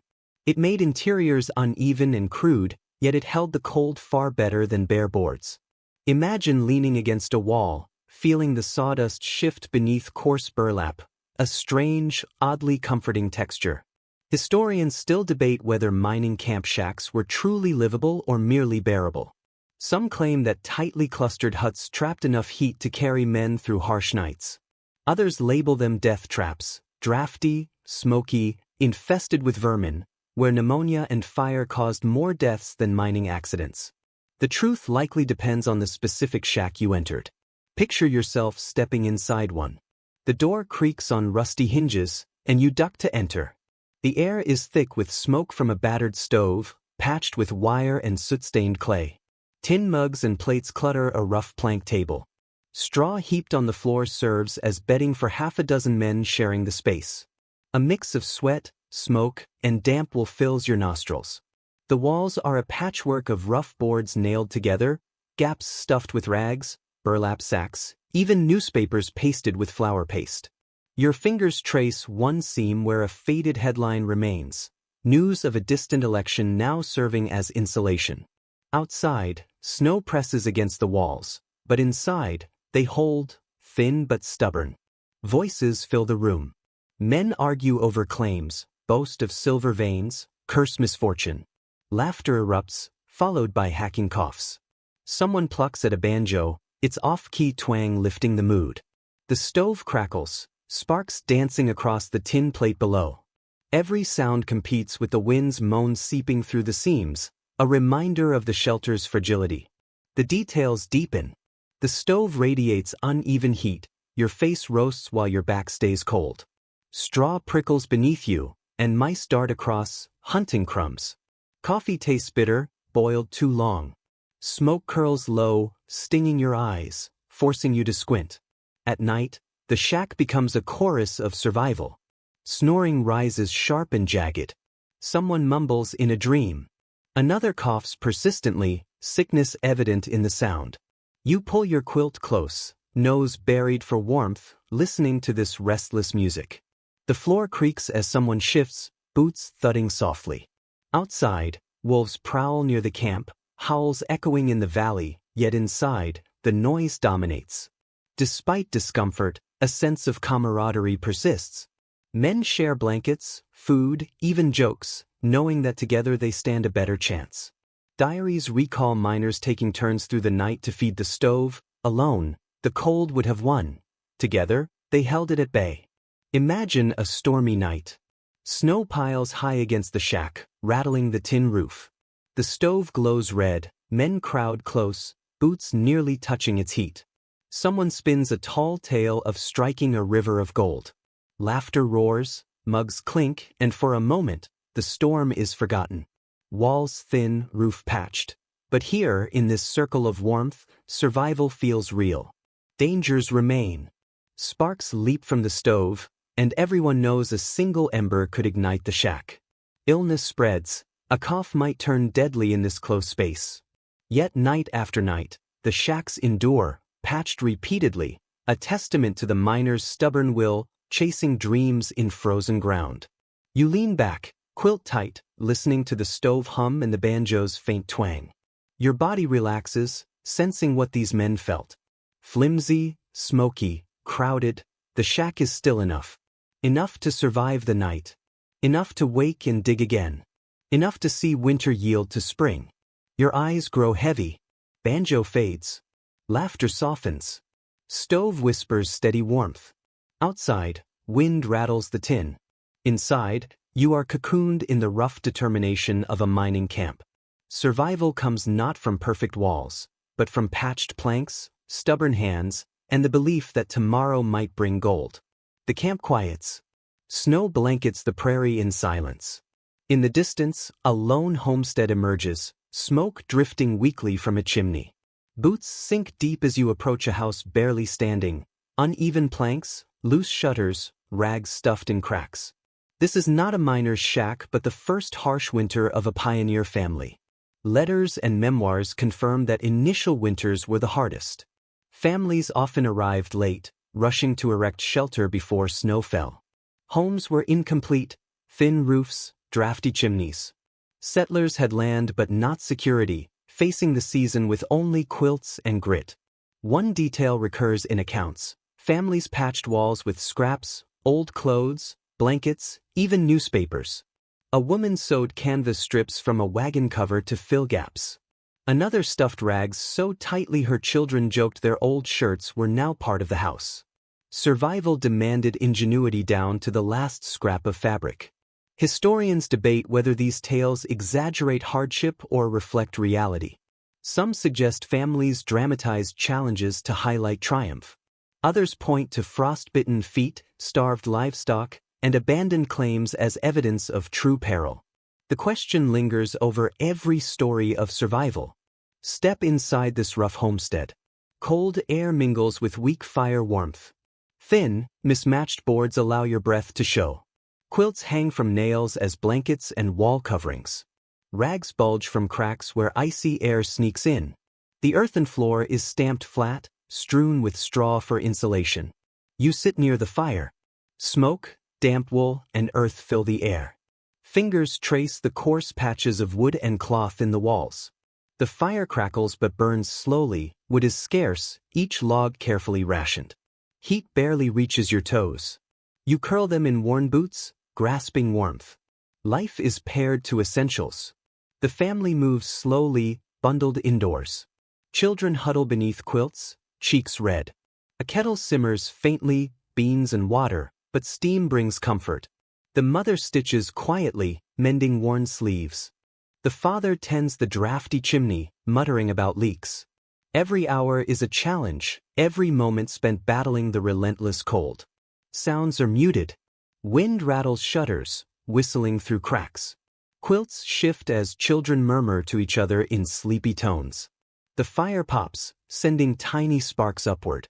Outside, snow slides quietly from the roof, and timbers creak under frost. The house is alive with subtle noises, each one a reminder of its fragility. And yet there is resilience. Families adapted, finding ways to survive. Quilts were doubled as doors. Barrels lined walls. Straw was spread thick beneath beds. Some even brought livestock inside at night, using the warmth of cows or goats to keep frost from settling. Imagine lying in bed with a cow shifting in the corner, its breath fogging the air. Cramped and unusual, yes, but it worked. Neighbors also played a vital role. Families shared what little they had, an extra quilt, a few logs, a sack of flour. Even scattered homesteads could form a network of survival. Picture a knock at the door during a storm, a neighbor staggering in with windburned cheeks, collapsing gratefully by the fire. The house, drafty as it was, became a beacon in the frozen darkness. First winter brought fear, exhaustion, determination. Days were consumed by endless chores, chopping wood, patching cracks, cooking meager meals, drying boots by the fire. Nights ended with whispered prayers for warmth in the dim glow of embers. The cold pressed everywhere, reminding families how thin the line between survival and failure truly was. Every detail became part of life. The scratch of wool against skin, rough straw poking through rag-stuffed quilts, the taste of thin bean stew clinging blandly to the tongue, the persistent smell of damp earth mingled with smoke. Through it all, the sound of your own breath was loud in the stillness. Yet small joys endured. Stories told by firelight. Soft hymns in the night. A child's laughter shared under blankets. These moments were as much a shield as the quilts themselves, warming hearts even when bodies shivered. You sit, quilt drawn tight, feeling the draft slip through another crack. Eyelids grow heavy, but you listen, the fire's faint sigh, the wind's low howl, the steady breathing beside you. The house, patched and thin, stands. And so do you. With each passing night, spring approaches, carrying the promise that this rough shelter will one day be replaced by something stronger, steadier, warmer. In time, the drafty homestead fades into memory. In its place comes the clatter of wagon wheels, the hammering of nails, and the sharp scent of sawdust. You arrive at a scene where the railroad has delivered a modern marvel, a prefabricated house, ordered by catalog, shipped in sections to be assembled on the frontier. By the 1870s, mail-order homes began spreading across the American West. Companies advertised complete house kits, boards, nails, instructions, all delivered by rail. For families who had endured brutal first winters in dugouts or sod homes, these prefabs were a leap forward. Within weeks, rough cabins could be replaced with sturdier, more comfortable houses. Advertisements reveal charming details. Some kits included decorative trim and glass windows, luxuries unimaginable in earlier shelters. Imagine unpacking a crate on the prairie, discovering gingerbread trim for your eaves. A whimsical touch against the stark snow and wind, drawing neighbors' curiosity and admiration. Historians debate the prevalence of these homes. Some argue they were rare, reserved for wealthier settlers near rail lines. Others suggest they became common symbols of progress in even remote regions. Letters and photographs offer glimpses, but the scale remains uncertain. What is clear is the pride and relief they inspired. Picture opening the crates yourself, neatly stacked boards, windows gleaming beneath straw packing, bundles of shingles scented with pine. Instructions printed in simple sketches guide every step. You and your neighbors lift beams, hammer planks, and nail walls together. The rhythm of work echoes across the prairie, steady and hopeful. The structure rises quickly. Walls align, corners fit tight, roofs slope overhead, shedding snow instead of sagging under it. Shutters swing snugly, glass windows reflect pale light, frost tracing lace across the panes. Inside, the difference is immediate. No cracks, no sagging sod, no endless draft. Solid, simple, precise. The sensory world changes. Floorboards creak but hold firm, smooth underfoot. Walls smell faintly of sawdust and resin. Heat spreads evenly, fire caught by thoughtful construction. Trim grooves carved by machines feel distinct from improvised knives. There is pride, a sense of permanence. Evenings take on a new rhythm. Families gather around tables against straight walls. Quilts hang neatly, not stuffed into cracks. Lantern light illuminates faces more clearly. Meals taste familiar, beans, bread, coffee, but somehow different, eaten in a space that no longer groans with the wind. Yet these homes carried irony. They represented progress but also dependence on distant factories and railroads. Survival now depended not only on local skill, but on crates shipped hundreds of miles. Gratitude mingled with unease, a reminder that even frontier life was connected to faraway networks. Neighbors often came to marvel. Hands traced smooth boards, eyes scanned glass panes, voices exclaiming at straight walls. Some teased, some envied. This house was more than warmth, it was a statement. You were not merely surviving, you were advancing. Winter storms still pressed against the walls. Snow piled high, winds howled, frost spread across glass. But inside, the house held firm. Smoke no longer poured back down the chimney, mud no longer dripped from sod ceilings. You lay beneath quilts, listening to the storm, feeling confident. The home shelters you. The contrasts are striking. Outside, the cold presses relentlessly. Inside, warmth spreads steadily. You feel the difference between desperation and design, between survival and progress, between the fragility of the old and the promise of the new. The steady glow of a lantern, untouched by drafts. The smooth creak of floorboards instead of the squelch of wet earth. The scent of wood smoke mingling with resin, not mud. The feel of polished trim beneath your fingertips, replacing rags jammed into gaps. Everything feels new, even oddly luxurious, though the home itself remains modest.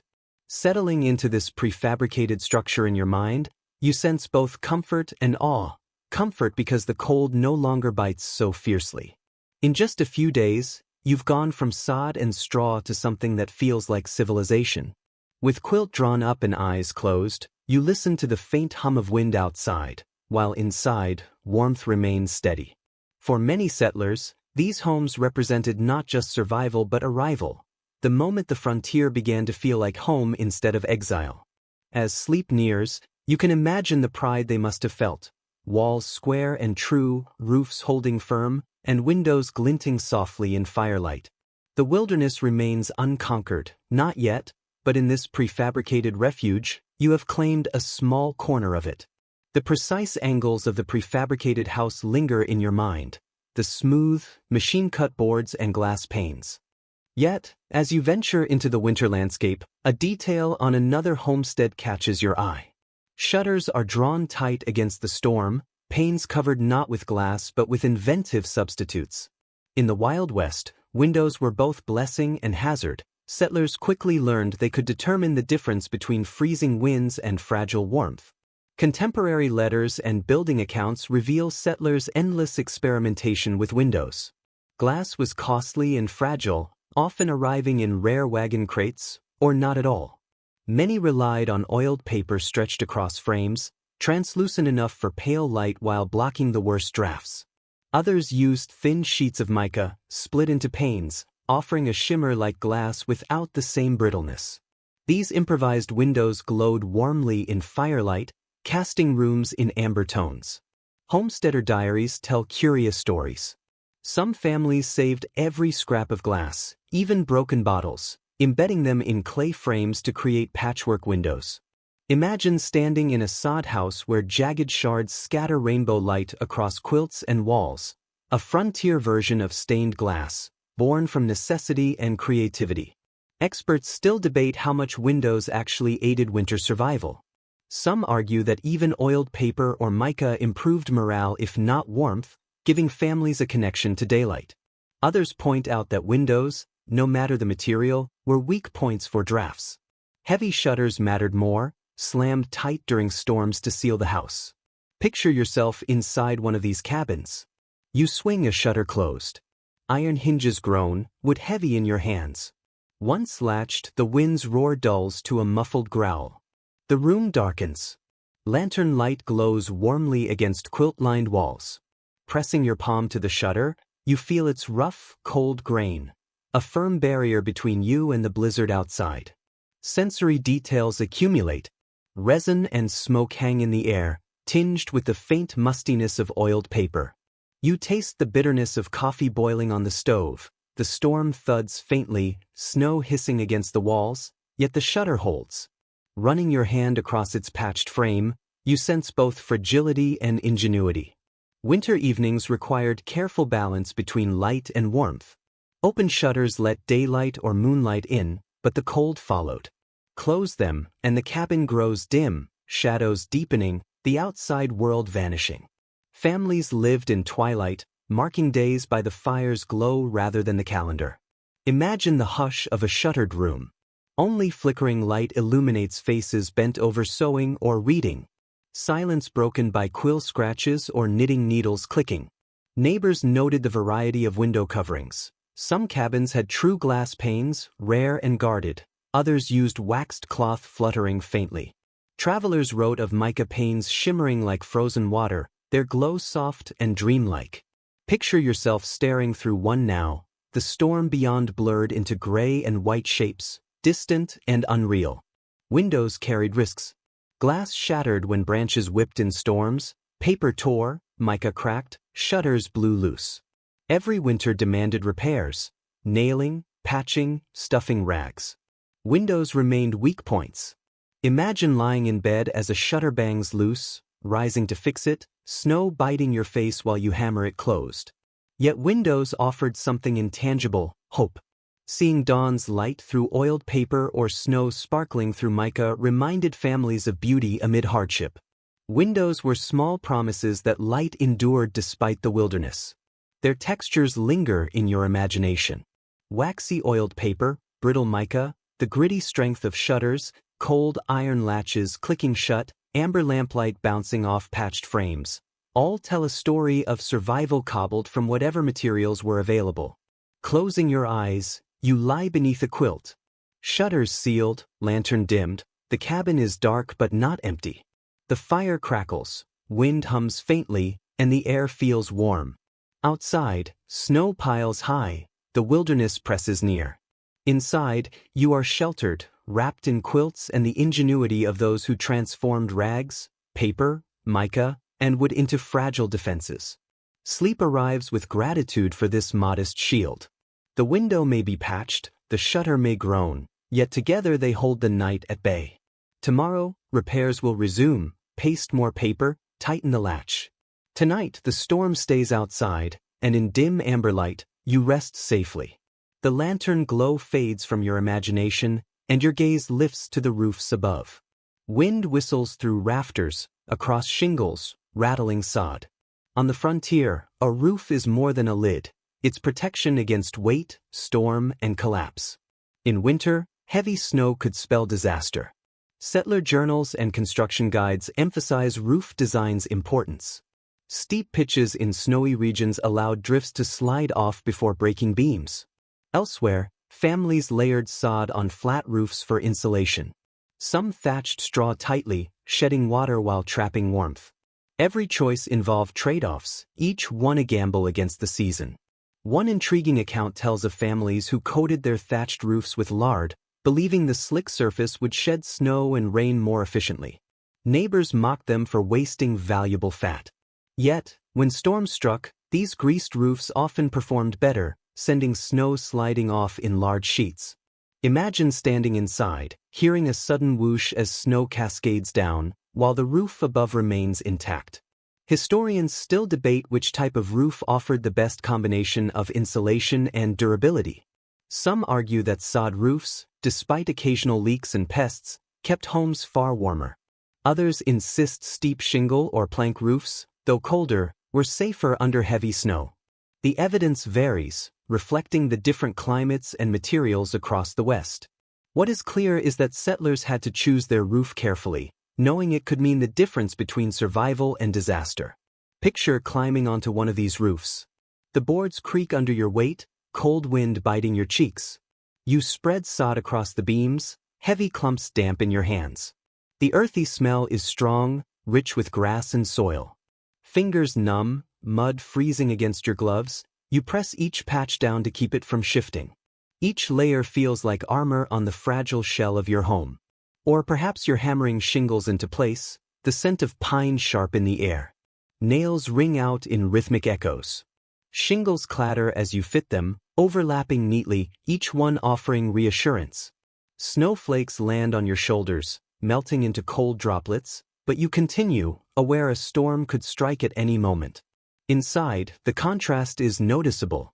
Under sod, the room feels heavy and hushed, as if the earth itself presses down, muffling sound as well as keeping warmth. You touch the ceiling, feeling the faint dampness of soil, tiny bits of dirt drifting down. Beneath shingles, every sound is sharper, the tap of sleet like beads, the thud of sliding snow, beams groaning under strain. Both roofs are imperfect, yet protective, reminders that no shelter here was free of worry. Stories of roof failures circulated frequently. One diary recalls a sod roof sagging so low under snow that the family spent the night propping beams with broom handles. Another describes shingles ripped away in a gale, patched temporarily with quilts until spring. The sound of a roof failing was every settler's nightmare, the crack of timber, the rush of snow falling inside. Lying in bed, heart racing, listening to that ominous groan above, fear was never far. Yet roofs could also hold moments of quiet beauty. Children sometimes played on sod roofs in summer, lying among wildflowers, laughter drifting down. Women climbed ladders to spread quilts over shingles, the sun-bleaching fabric. In winter, icicles hung from eaves, glittering like glass daggers in moonlight. Even amid hardship, roofs offered glimpses of wonder. The textures remain vivid, the rough straw of thatch brushing your hands, the smoothness of pine shingles, the gritty crumble of sod, the mingling scents of earth, resin, and frozen air. Sleet drums overhead like impatient fingers. Every detail reminds you that roofs were shields, fragile experiments tested daily by merciless skies. At night, you lie beneath, quilt wrapped tight, listening to each sound. A creak makes you tense, a thud halts your breath. When snow slides away, relief washes over you. When silence holds too long, worry creeps in, imagining the weight building above. Yet through long months, roofs endure, imperfect, patched, flawed, but enduring. Families whispered prayers as they slept, dreaming of spring when the burden above would melt away. You too breathe slowly, trusting that tonight, the roof will hold. The memory of snow-laden roofs lingers as we turn to another frontier experiment, building not with wood, but with stone. You stand before a small cottage of rough gray blocks, walls uneven, chimney stout, a home stubborn against the wind. Contemporary accounts show that settlers near quarries or rocky hills often turned to stone when wood was scarce. Durable, fireproof, resistant to wind, stone did not sag or rot like sod, nor creak like timber. Once built, a stone home promised permanence, at least in theory. One Nebraska homesteader's journal notes mixing clay and ashes into the mortar, claiming it made joints tighter against frost. Neighbors laughed, yet his cottage survived freezes that cracked others. Imagine the sharp, smoky smell of ash-laced mortar hardening into strength. Scholars debate the practicality of stone houses. Some praise their insulation, others insist they remained cold, requiring long hours of fire to push back the chill. The question of whether stone was wisdom or romantic folly continues. Step inside in your mind. The air is cool, heavy, almost damp. Boots echo on the stone floor, the sound reverberating strangely. Walls are thick, rough to the touch, faintly smelling of dust and minerals. At the center, a stout hearth burns, flames licking upward. Heat radiates slowly, never fully reaching the corners. You sit near the fire, quilt around your shoulders, stones chilling your back even as the blaze warms your face. This duality defines life here. Walls are strong, unyielding, but slow to share their heat. It takes patient tending before warmth seeps deep, but once it does, the stones release it steadily through the long night. Sensory details sharpen, the fire's crackle echoing louder against stone, shadows dancing unevenly on rough walls, smoke mingling with mineral tang, faint grit stirred by movement. Every sense signals a home that is ancient, immovable, and different from timber or sod shelters. Families living in stone cottages noted blessings and challenges alike. Leaks were rare, collapse unlikely, but frost lingered. Some reported walls weeping condensation as fires warmed the rooms, small reminders that even stone could not escape nature's touch. You imagine yourself lying awake under a heavy quilt, listening to water dripping slowly down cold stone.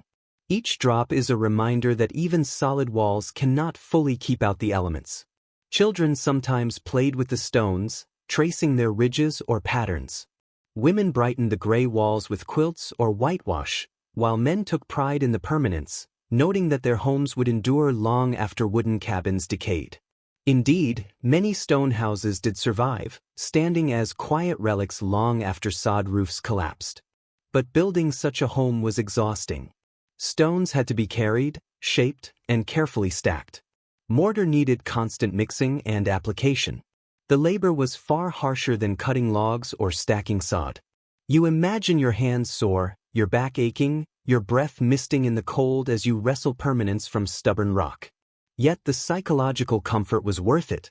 Families felt safer, stronger, less vulnerable to wind and fire. Inside a stone house during a blizzard, you sensed fortress-like stability.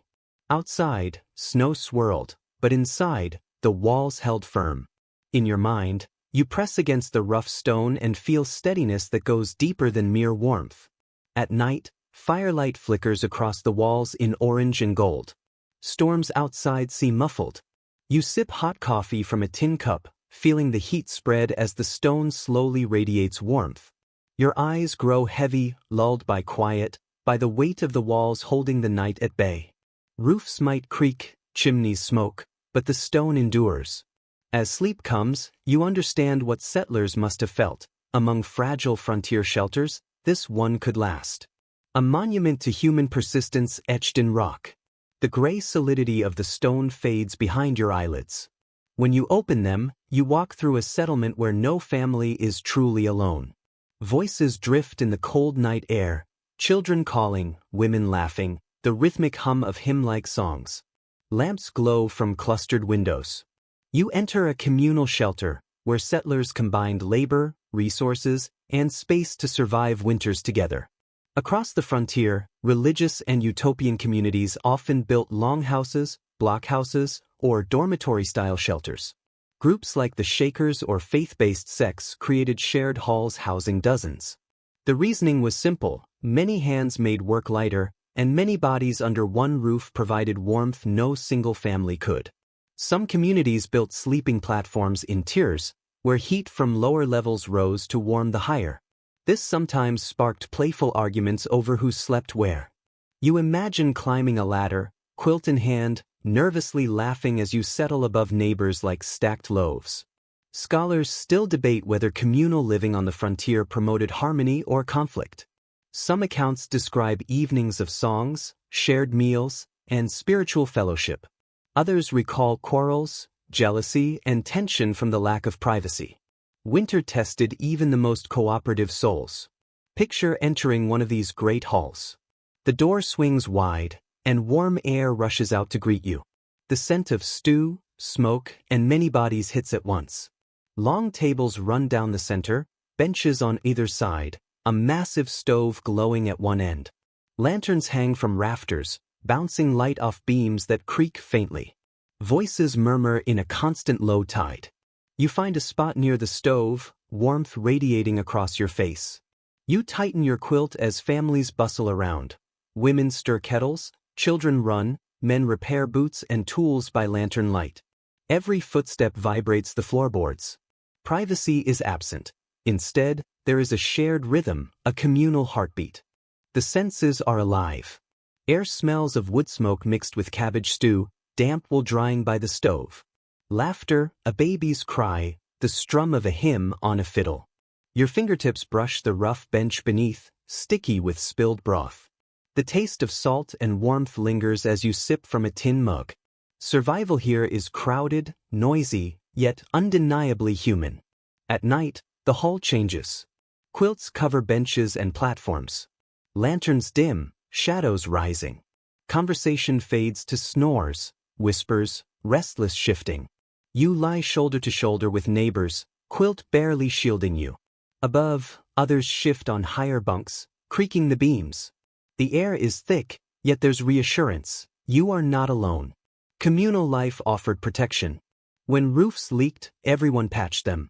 When wood ran low, the strongest cut more while others tended fires. Illness brought shared care.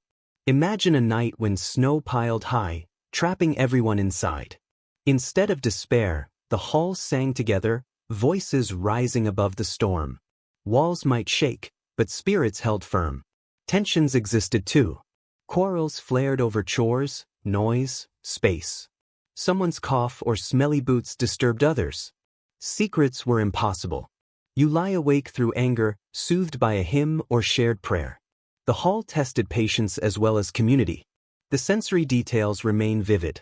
Rough wool scratching your chin, benches creaking, embers glowing faintly, the faint taste of salt on your lips, warmth of shoulders pressed close, the chorus of breathing around you. Every sense pulls you into the rhythm of shared survival.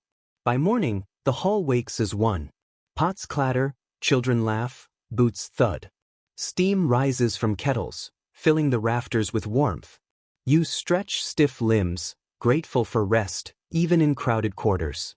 Outside, snow lies heavy, but inside, the community moves together, one breath, one voice, one determined will. As your eyes grow heavy, you think of settlers sleeping in such halls, their dreams mingling in shared air. The walls did not just hold heat, they held the strength of togetherness. Tonight, in your imagination, you are part of that circle. One quilt among many, one breath among dozens, safe within the collective embrace. The hum of the communal hall softens, and when you open your eyes again, the world feels lonelier by contrast. The voices are gone. All that remains is the soft sweep of snow across the plains, the faint groan of wood shifting against the wind, and the low rumble of your own stomach. You have arrived at a trapper's cabin deep off the trail, or perhaps a widow's small home at the edge of a settlement, where one person faces the winter entirely alone. In such moments, solitude becomes as formidable an enemy as the cold itself. Contemporary letters and diaries show that isolation was among the greatest hardships for frontier dwellers. Many men and women lived through entire winters without seeing another soul. Their only companions were the crackle of a fire and the distant howl of coyotes. Loneliness gnawed at them as sharply as hunger. The walls of these small shelters often echoed more with silence than with song. One unusual story comes from a Dakota homesteader who claimed he kept a crow for company, feeding it scraps and talking to it nightly as if it were a neighbor. By spring, He admitted he had forgotten how to greet a person properly. Imagine sitting in a single-room cabin, whispering to a bird perched on the rafters, its black eyes glinting in the firelight as though it truly understood. Historians debate how people coped with such isolation. Some argue that strong faith and the rhythm of daily chores anchored settlers, keeping their minds steady. Others suggest many quietly suffered from what today we might recognize as depression, their spirits worn down by endless silence. Likely, both are true. Some thrived in solitude, while others barely endured. Picture yourself in one of these solitary shelters. The room is small, the roof low, walls lined with rough sod or logs. A single stove burns weakly, the occasional crackle breaking the quiet. You sit alone at a crude table, quilt wrapped tightly around your shoulders, staring at a tin plate scraped clean. Your breath feels loud in the stillness, each movement echoing as if the walls themselves are listening. Without distraction, every detail becomes vivid. The smell of smoke clings to every surface. Coffee tastes bitter and metallic from the tin mug. Dust and straw crunch beneath your boots.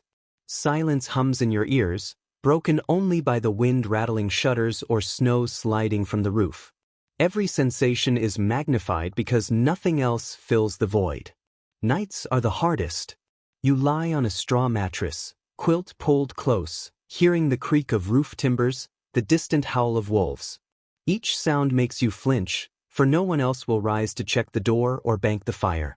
You stare into the dark, listening to your heartbeat, realizing how much comfort other people's breathing once brought. To combat emptiness, settlers developed rituals. Some read the same passages of scripture aloud each night, letting their voices steady them. Others wrote letters they could not yet send, filling page after page as if speaking to distant family. Some carved notches into beams, marking each day survived. You can imagine taking a knife to a wall, scratching a line, a sharp sound proving, "I am still here." Sometimes imagination itself became company. One journal describes a woman setting extra plates at her table, speaking as if her family were present. Another man admitted to singing entire conversations, assigning parts to the wind and to himself. Strange, almost desperate, yet months of isolation made even imagined voices a lifeline. Solitude also held unexpected beauty.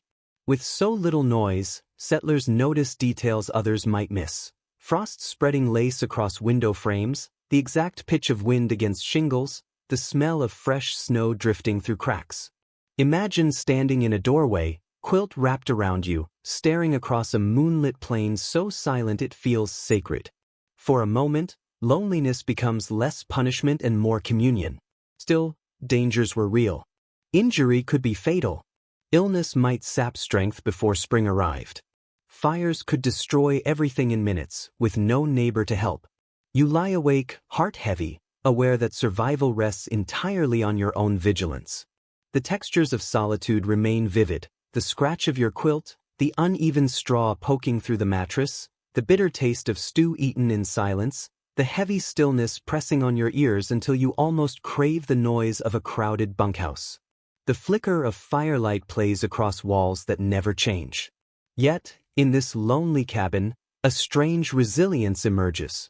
No one else will bank the fire, so you do it. No one else hauls wood, so you rise and take care of it. No one watches the door, so you remain vigilant. Each act of survival becomes a statement. I endure. The silence, heavy though it is, also whispers a truth. You are capable of standing against it. As your eyelids grow heavy, you imagine what solitary settlers must have dreamed of, neighbors returning, spring arriving, laughter filling the silence. Quilt pulled tight, heart steadying against the quiet, you drift toward that dream. Alone, yes, but not defeated in the vast hush of winter. You are still here, and sometimes that alone is enough victory. Gradually, the silence softens. Another sound rises, hooves pounding on frozen ground, bells jingling, men calling to one another. You turn to see a line of covered wagons, canvas stretched tight over bent wooden frames, snow dusting their tops like sugar on bread. These rolling homes often carried families through harsh winters when settlers were caught between destinations. Wagon trains sometimes halted for months due to snowstorms. Instead of building permanent cabins, families lived directly in wagons, clustering them for protection. Canvas was waterproofed with oil or wax, quilts hung inside to trap warmth, and floors layered with straw or animal hides. Fragile yet vital, these moving homes carried families through blizzards when construction was impossible. One immigrant's diary describes children drawing faces on frosted canvas walls with their fingers, laughing as breath fogged the air. She wrote, "Our wagon felt like a cave of frost, beautiful and terrible at once." You can almost see those tiny drawings, etched in ice crystals that melt by morning, only to return with the next freeze. Historians debate the adequacy of wagons as winter homes. Some praise them as snug, especially when clustered together, breaking the worst of the wind. Others emphasize misery, dampness, cramped quarters, smoke from makeshift stoves making breathing harsh. Diaries confirm both. Comfort for some, torment for others. Step inside now in your imagination. Duck under the canvas flap, quilt wrapped tightly around you. The air smells of damp fabric, straw, and faint smoke. A lantern glows softly against the curved ribs. Children huddle at the far end, their breath steaming faintly. The canvas wall feels cold, stiff with frost, yet it holds against the wind. Snow falls silently outside, sliding off roofs and softening the world beyond. Inside, the sensory world feels close and immediate. Straw rustles beneath your boots. The canvas roof groans faintly as gusts press against it. A small brazier casts an uneven glow, its warmth patchy, its smoke sharp against your throat. You taste salt pork stew from a tin bowl, rich and familiar. Your hand brushes the wooden floorboards of the wagon bed, worn smooth by miles of travel. At night, the wagon is both refuge and fragile shelter. You lie under a quilt, the canvas above glowing faintly from the moon. Each gust rattles the ribs, each creak reminds you of the canvas's vulnerability. Yet there is comfort, the closeness of family, the muffled presence of neighbors in nearby wagons. Outside, wolves may howl, but the circle of wagons forms a barricade of wood and resolve. Life inside the wagons is cramped. Meals are cooked in small pots, eaten with knees pressed together.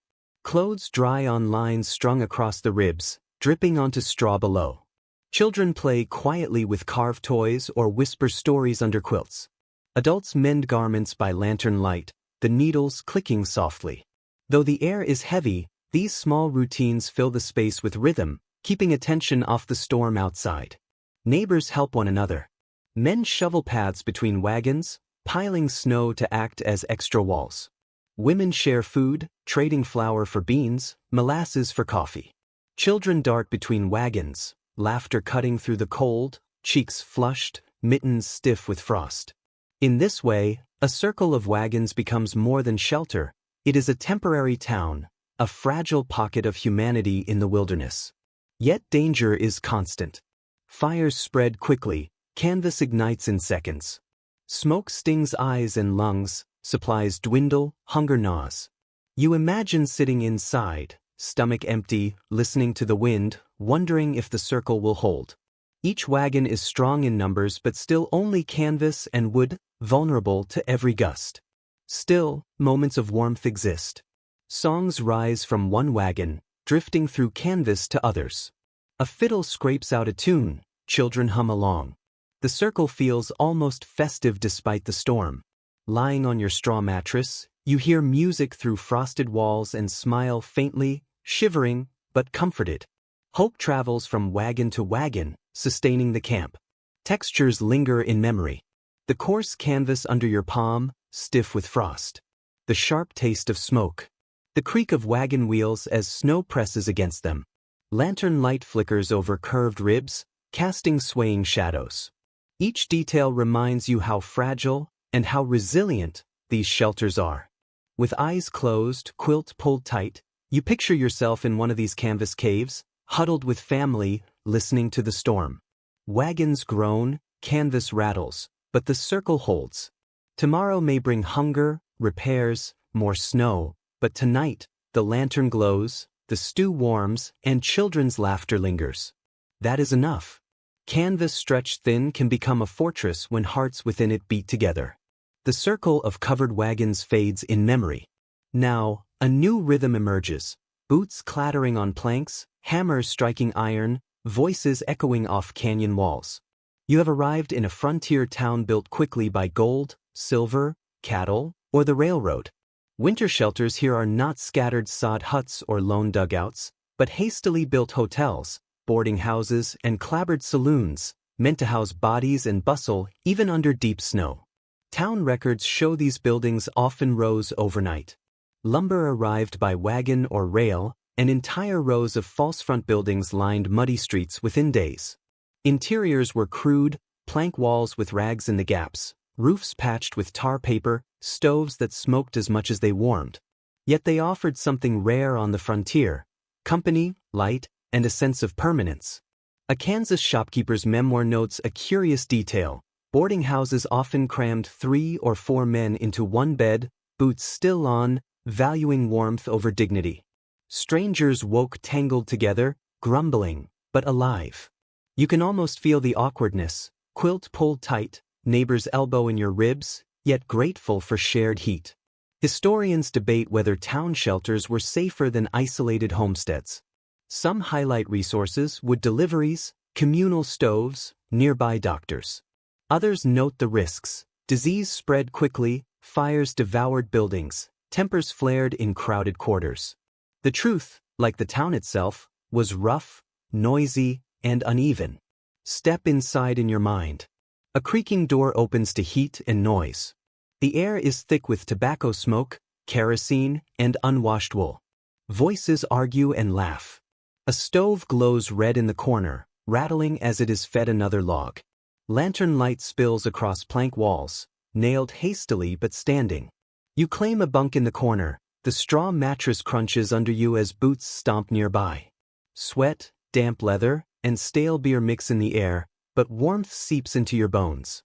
Hands touch rough walls, smoke curls, eyes sting, but you breathe it in, thankful to be out of the biting wind. Sensory noise surrounds you. Laughter at a card game, mugs clattering, piano pounding raggedly in the saloon below, boots scraping floorboards, chairs creaking, someone already snoring. The floor trembles with gusts outside. But the walls hold, and that is enough. At night, town shelters grow wilder.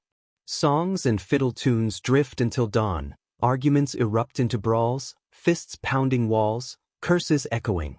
You lie in your bunk, quilt over your head, listening to scuffles. The noise is unnerving, yet comforting, proof you are not alone in the vast winter dark. Meals are communal, eaten at long tables in boarding houses or saloons. Beans, bread, and salted meat are served quickly, washed down with strong coffee or whiskey. Flavors are rough, sometimes bitter with soot, but sharing a meal gives a sense of belonging. You chew tough bread, laugh at a stranger's joke, your voice joining the chorus of tired, hungry, hopeful survivors. Dangers remain ever-present. Fires ignite easily. One tipped lantern could consume half a block in minutes. Disease spreads swiftly through crowded rooms. Coughs spread quickly, sharper than winter winds. Tension simmered just beneath the surface. Arguments sparked over drink or desperation. Yet, despite this, people still flocked to towns in winter, preferring noisy imperfection over silent isolation. The details of town shelters remain vivid: the sticky grain of tables scarred by knives and spilled ale, the prickly straw poking through thin mattresses, the clatter of boots from upstairs bunks, the flicker of lamplight across plaster cracks patched with rags. Every element hints at a world hastily pieced together, yet alive with resilience. Imagine drifting to sleep in such a place.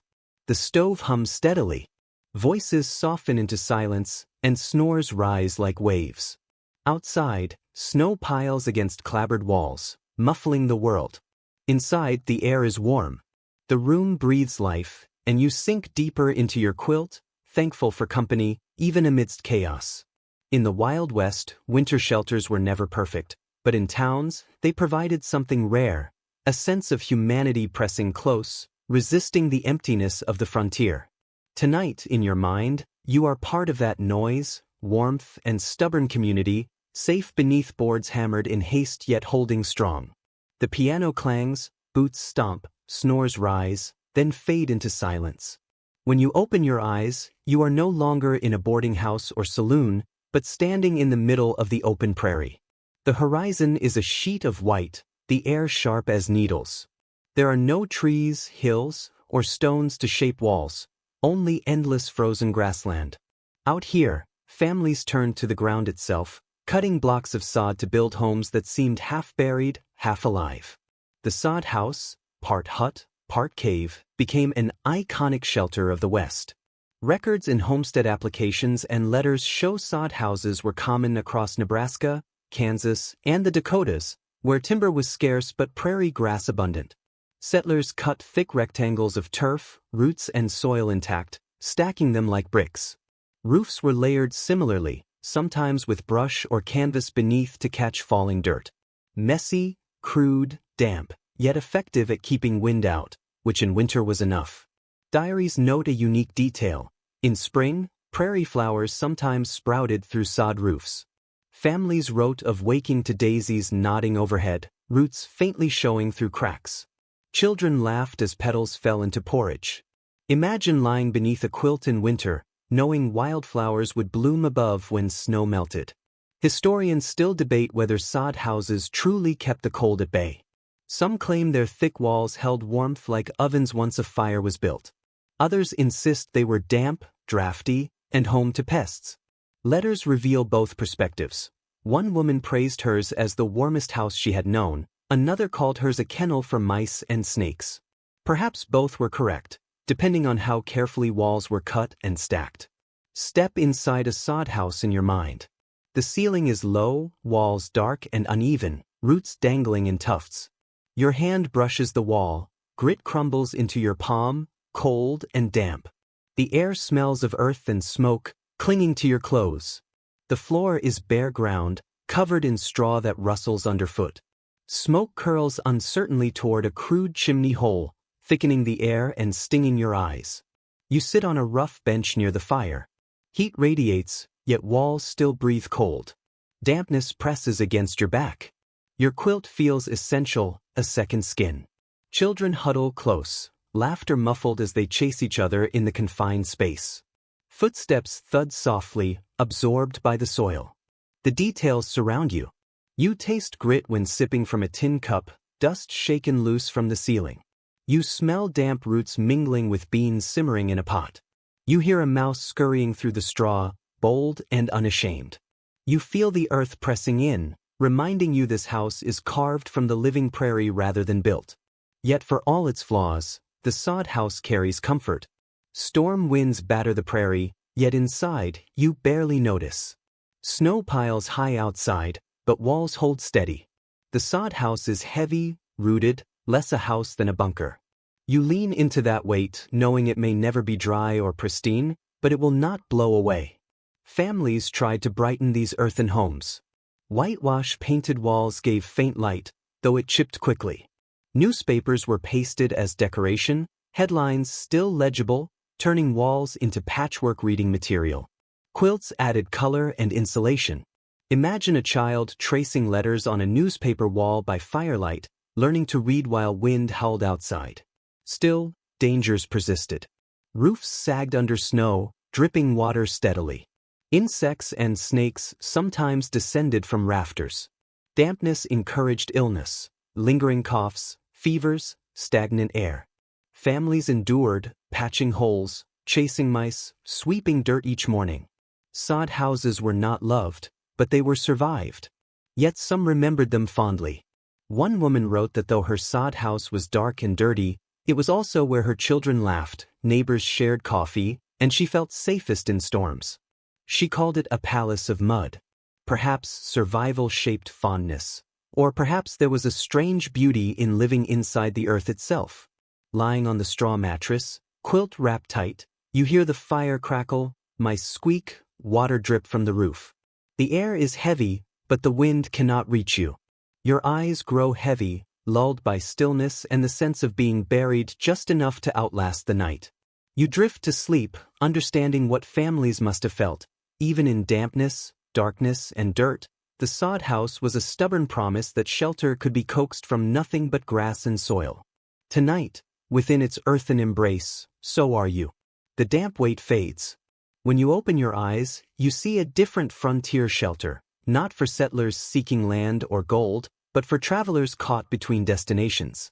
A lone stagecoach station squats at a crossroads, rough signs swinging in the wind, lantern lights spilling faintly from a window. These way stations were built less for comfort than necessity. In the dead of winter, even a drafty station offered more hope than the frozen trail. Stage stations were crucial along routes where horses were changed and passengers rested briefly. Records show these buildings were crude, often little more than log or adobe huts erected quickly by stage companies. A stable for horses stood nearby, while a single common room housed both passengers and drivers. Straw on the floor served as bedding. Meals were basic: beans, bacon, coffee, and little else. For a traveler numb with cold, these stage stations were lifelines. One passenger's memoir offers a vivid account. At some stops, beds were simply rawhide strips stretched over wooden frames. He recalled lying on one, feeling the hide sag and creak beneath him, as if sleeping on a drum. Each shift of weight produced a groan from the rawhide while cold seeped up from the floor. Historians still debate whether these stations were dependable or notoriously unpleasant. Some argue they offered enough shelter and hot food to sustain travelers through harsh journeys. Others highlight the filth, vermin in the straw, smoky rooms, and prices beyond the reach of most. Likely, the reality was somewhere in between. Step inside one now, in your imagination. The door swings open with a groan, and the air smells of damp wool, horse sweat, and faint frying bacon. Lanterns flicker on soot-darkened walls. A rough stove squats in the center, radiating uneven warmth. Passengers huddle together, shoulders brushing, boots steaming as snow melts. You sit on a bench, quilt over your lap, wood creaking beneath you, splintering slightly at the edges. Your fingers trace the table, scarred and sticky from spilled coffee. Straw and tracked in snow crunch underfoot. Heat reaches your knees, but your back still shivers. Yet, compared to the howling wind outside, this feels like luxury. The sounds are constant. The fire pops, sparks bouncing off the stove walls. Horses stamp in the nearby stable, their hooves thudding, breath steaming. Inside, low murmurs fill the room, complaints about the journey, curses at the weather, a driver telling a tale while others chuckle wearily. Coughs occasionally break the rhythm, a reminder of how easily illness spread in these cramped spaces. At night, the station grows crowded. Passengers roll out blankets shoulder to shoulder, stretch across benches, or settle into rawhide bunks. Snores rise almost immediately, blending with the faint hiss of snow against shutters. You pull your quilt tighter, straw rustling beneath, horses and smoke still thick in the air. Sleep comes slowly, but exhaustion wins over discomfort. Meals, though simple, bring comfort. A bowl of beans, a slab of bacon, hardened but edible bread, fill bellies and lift spirits. Strong, bitter coffee jolts weary travelers awake. You lift a tin cup, metal hot, coffee harsh but welcome. Warmth spreads through you, and for a moment, the misery of the road fades. Travelers often wrote of the fellowship born in such places. Strangers, pressed together by circumstance, shared stories, songs, and laughter. Merchants told of cities, ranchers of cattle drives, soldiers of distant forts. The small room became a tapestry of voices, each adding a thread of humanity to the bleak winter night. You lean back, eyes half closed, as murmurs and fire crackle blend into a lullaby. Yet danger lingered. Fires could rage, consuming stations in minutes. Supplies ran low, leaving travelers hungry. Bandits sometimes raided these vulnerable stops. Every night carried relief tempered by unease, safety shadowed by risk. Sensory details remain vivid. The sagging rawhide, rough and sticky. The bitter coffee scorching your tongue. Smoke clinging to quilts and coats. Lantern light flickering across tired faces. Each detail reminds you survival depended on endurance more than comfort. And yet, as you imagine lying back, quilt snug, stove humming faintly, you understand the traveler's relief. Even amid filth and crowding, the stage station was a blessing, walls against wind, fire against frost, human voices against prairie loneliness. Eyes grow heavy, fire softens, voices fade, and snow hushes the world. You sink deeper into your quilt, grateful for this crude sanctuary. Morning will bring more travel, but tonight, you are safe. Beyond the stage station rises something more permanent, a log house. Families built these after surviving a few winters, cutting, notching, and stacking timber properly. Unlike canvas or sod, log homes signaled stability, a commitment to the land and survival for generations. Settlement records show logs were among the first real homes on the frontier. Built from pine, spruce, or cottonwood, walls were thick, gaps sealed with clay or moss, roofs pitched to shed snow. Properly maintained, they offered far more warmth and security than sod or canvas shelters. One Minnesota settler recalled hanging apples on strings across rafters, drying them by the hearth. Their sweet scent masked smoke and dampness. Children sneaked bites, leaving half-eaten apples dangling like ornaments. You can almost hear the laughter, feel the sticky fingers, and smell the faint sweetness even as frost presses outside. Historians debate the effectiveness of log homes. Some praise their craftsmanship, keeping families warm and secure. Others note drafts, leaky roofs, and the constant need for firewood. The truth, log homes could be cozy havens or smoky misery, depending on care. Step inside one now. The door creaks open. Resin, wood smoke, and stew greet you. A hearth glows, flames licking a stone chimney. Walls loom solid, logs stacked thick, rough but steady.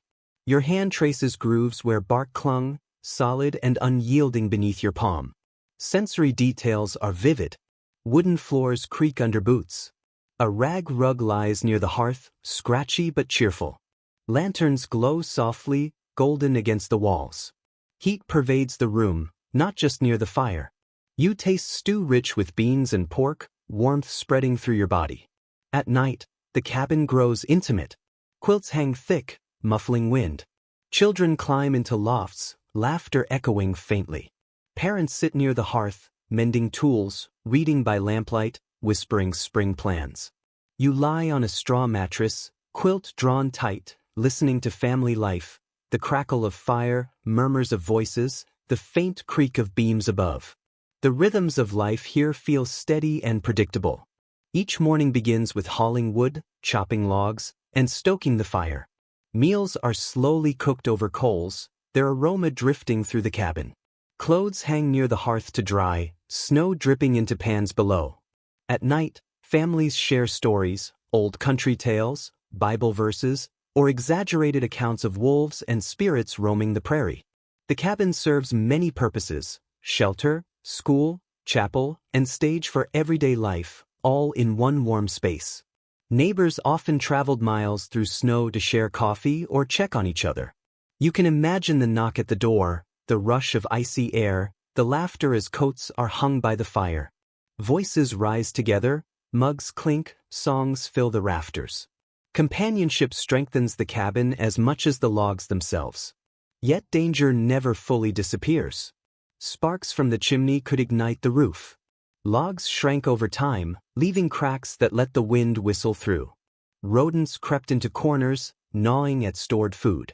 And when blizzards hit, even the sturdiest log house groaned under the weight. Families huddled tighter, praying the beams would hold, shivering as drafts slipped in. You picture yourself awake, listening for the creak of timbers, hoping the house survives until dawn. The textures of life inside the cabin are vivid. Rough wooden walls under your hand. Quilts scratching gently against your chin. The taste of bread toasted by the hearth, tinged with ash. The smell of burning pine mingling with the sweetness of drying apples. Lantern light flickering across faces, softening them. As you lie back, quilt snug, fire steady, you understand why families dreamed of building such homes. Unlike sod huts or wagons, this was a declaration: we will stay, endure, and thrive. The cabin is more than protection, it is a promise to the future. Eyelids grow heavy, comforted by the solidity around you.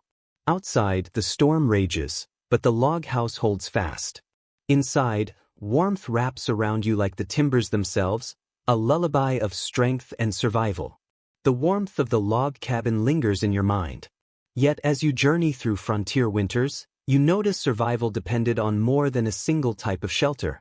It was improvisation, determination, and small sparks of ingenuity combined.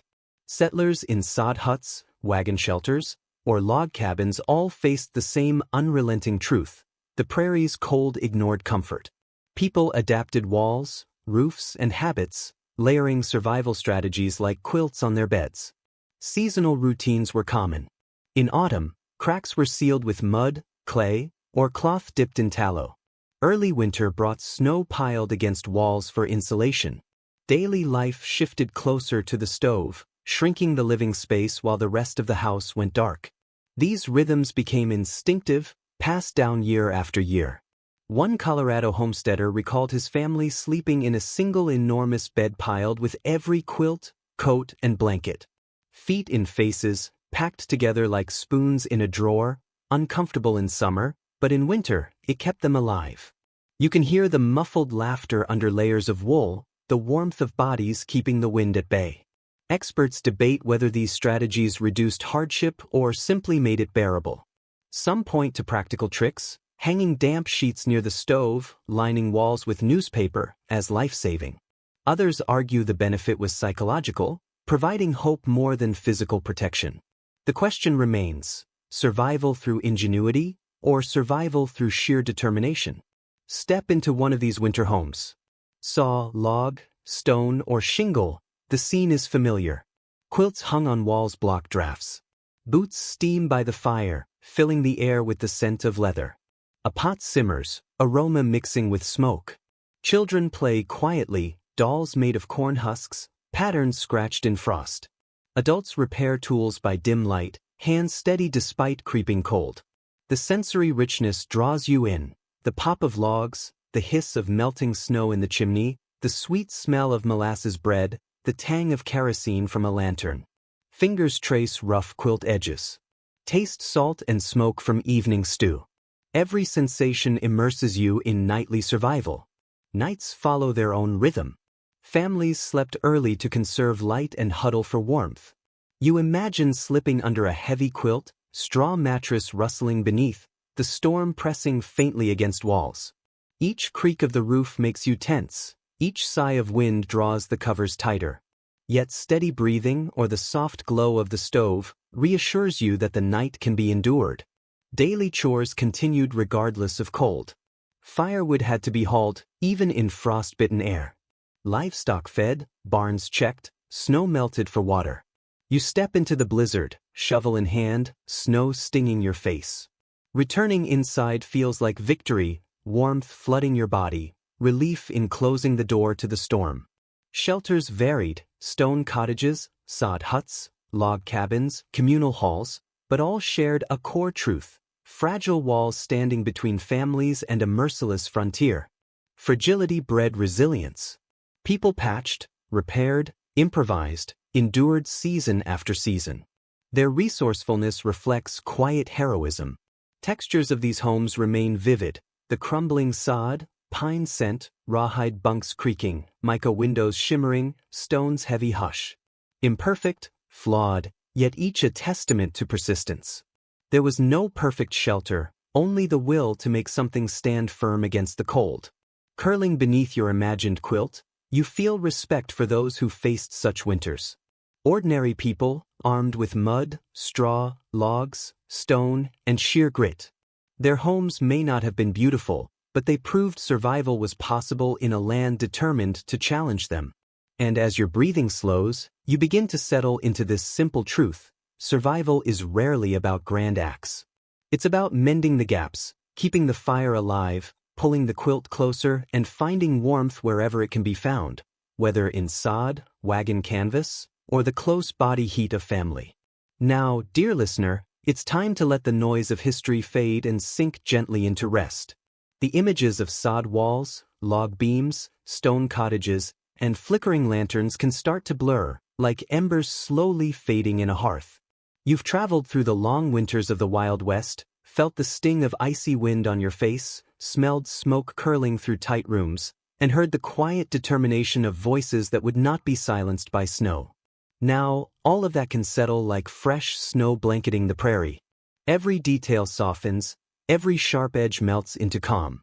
Picture yourself inside the coziest of those shelters, a place with strong walls, a steady fire, and quilts piled high. Outside, the storm rages, but its roar is muted by thick walls. Inside, there is only the gentle crackle of firewood and the deep comfort of safety. Your breathing grows slower, deeper, matching the quiet rhythm of the night.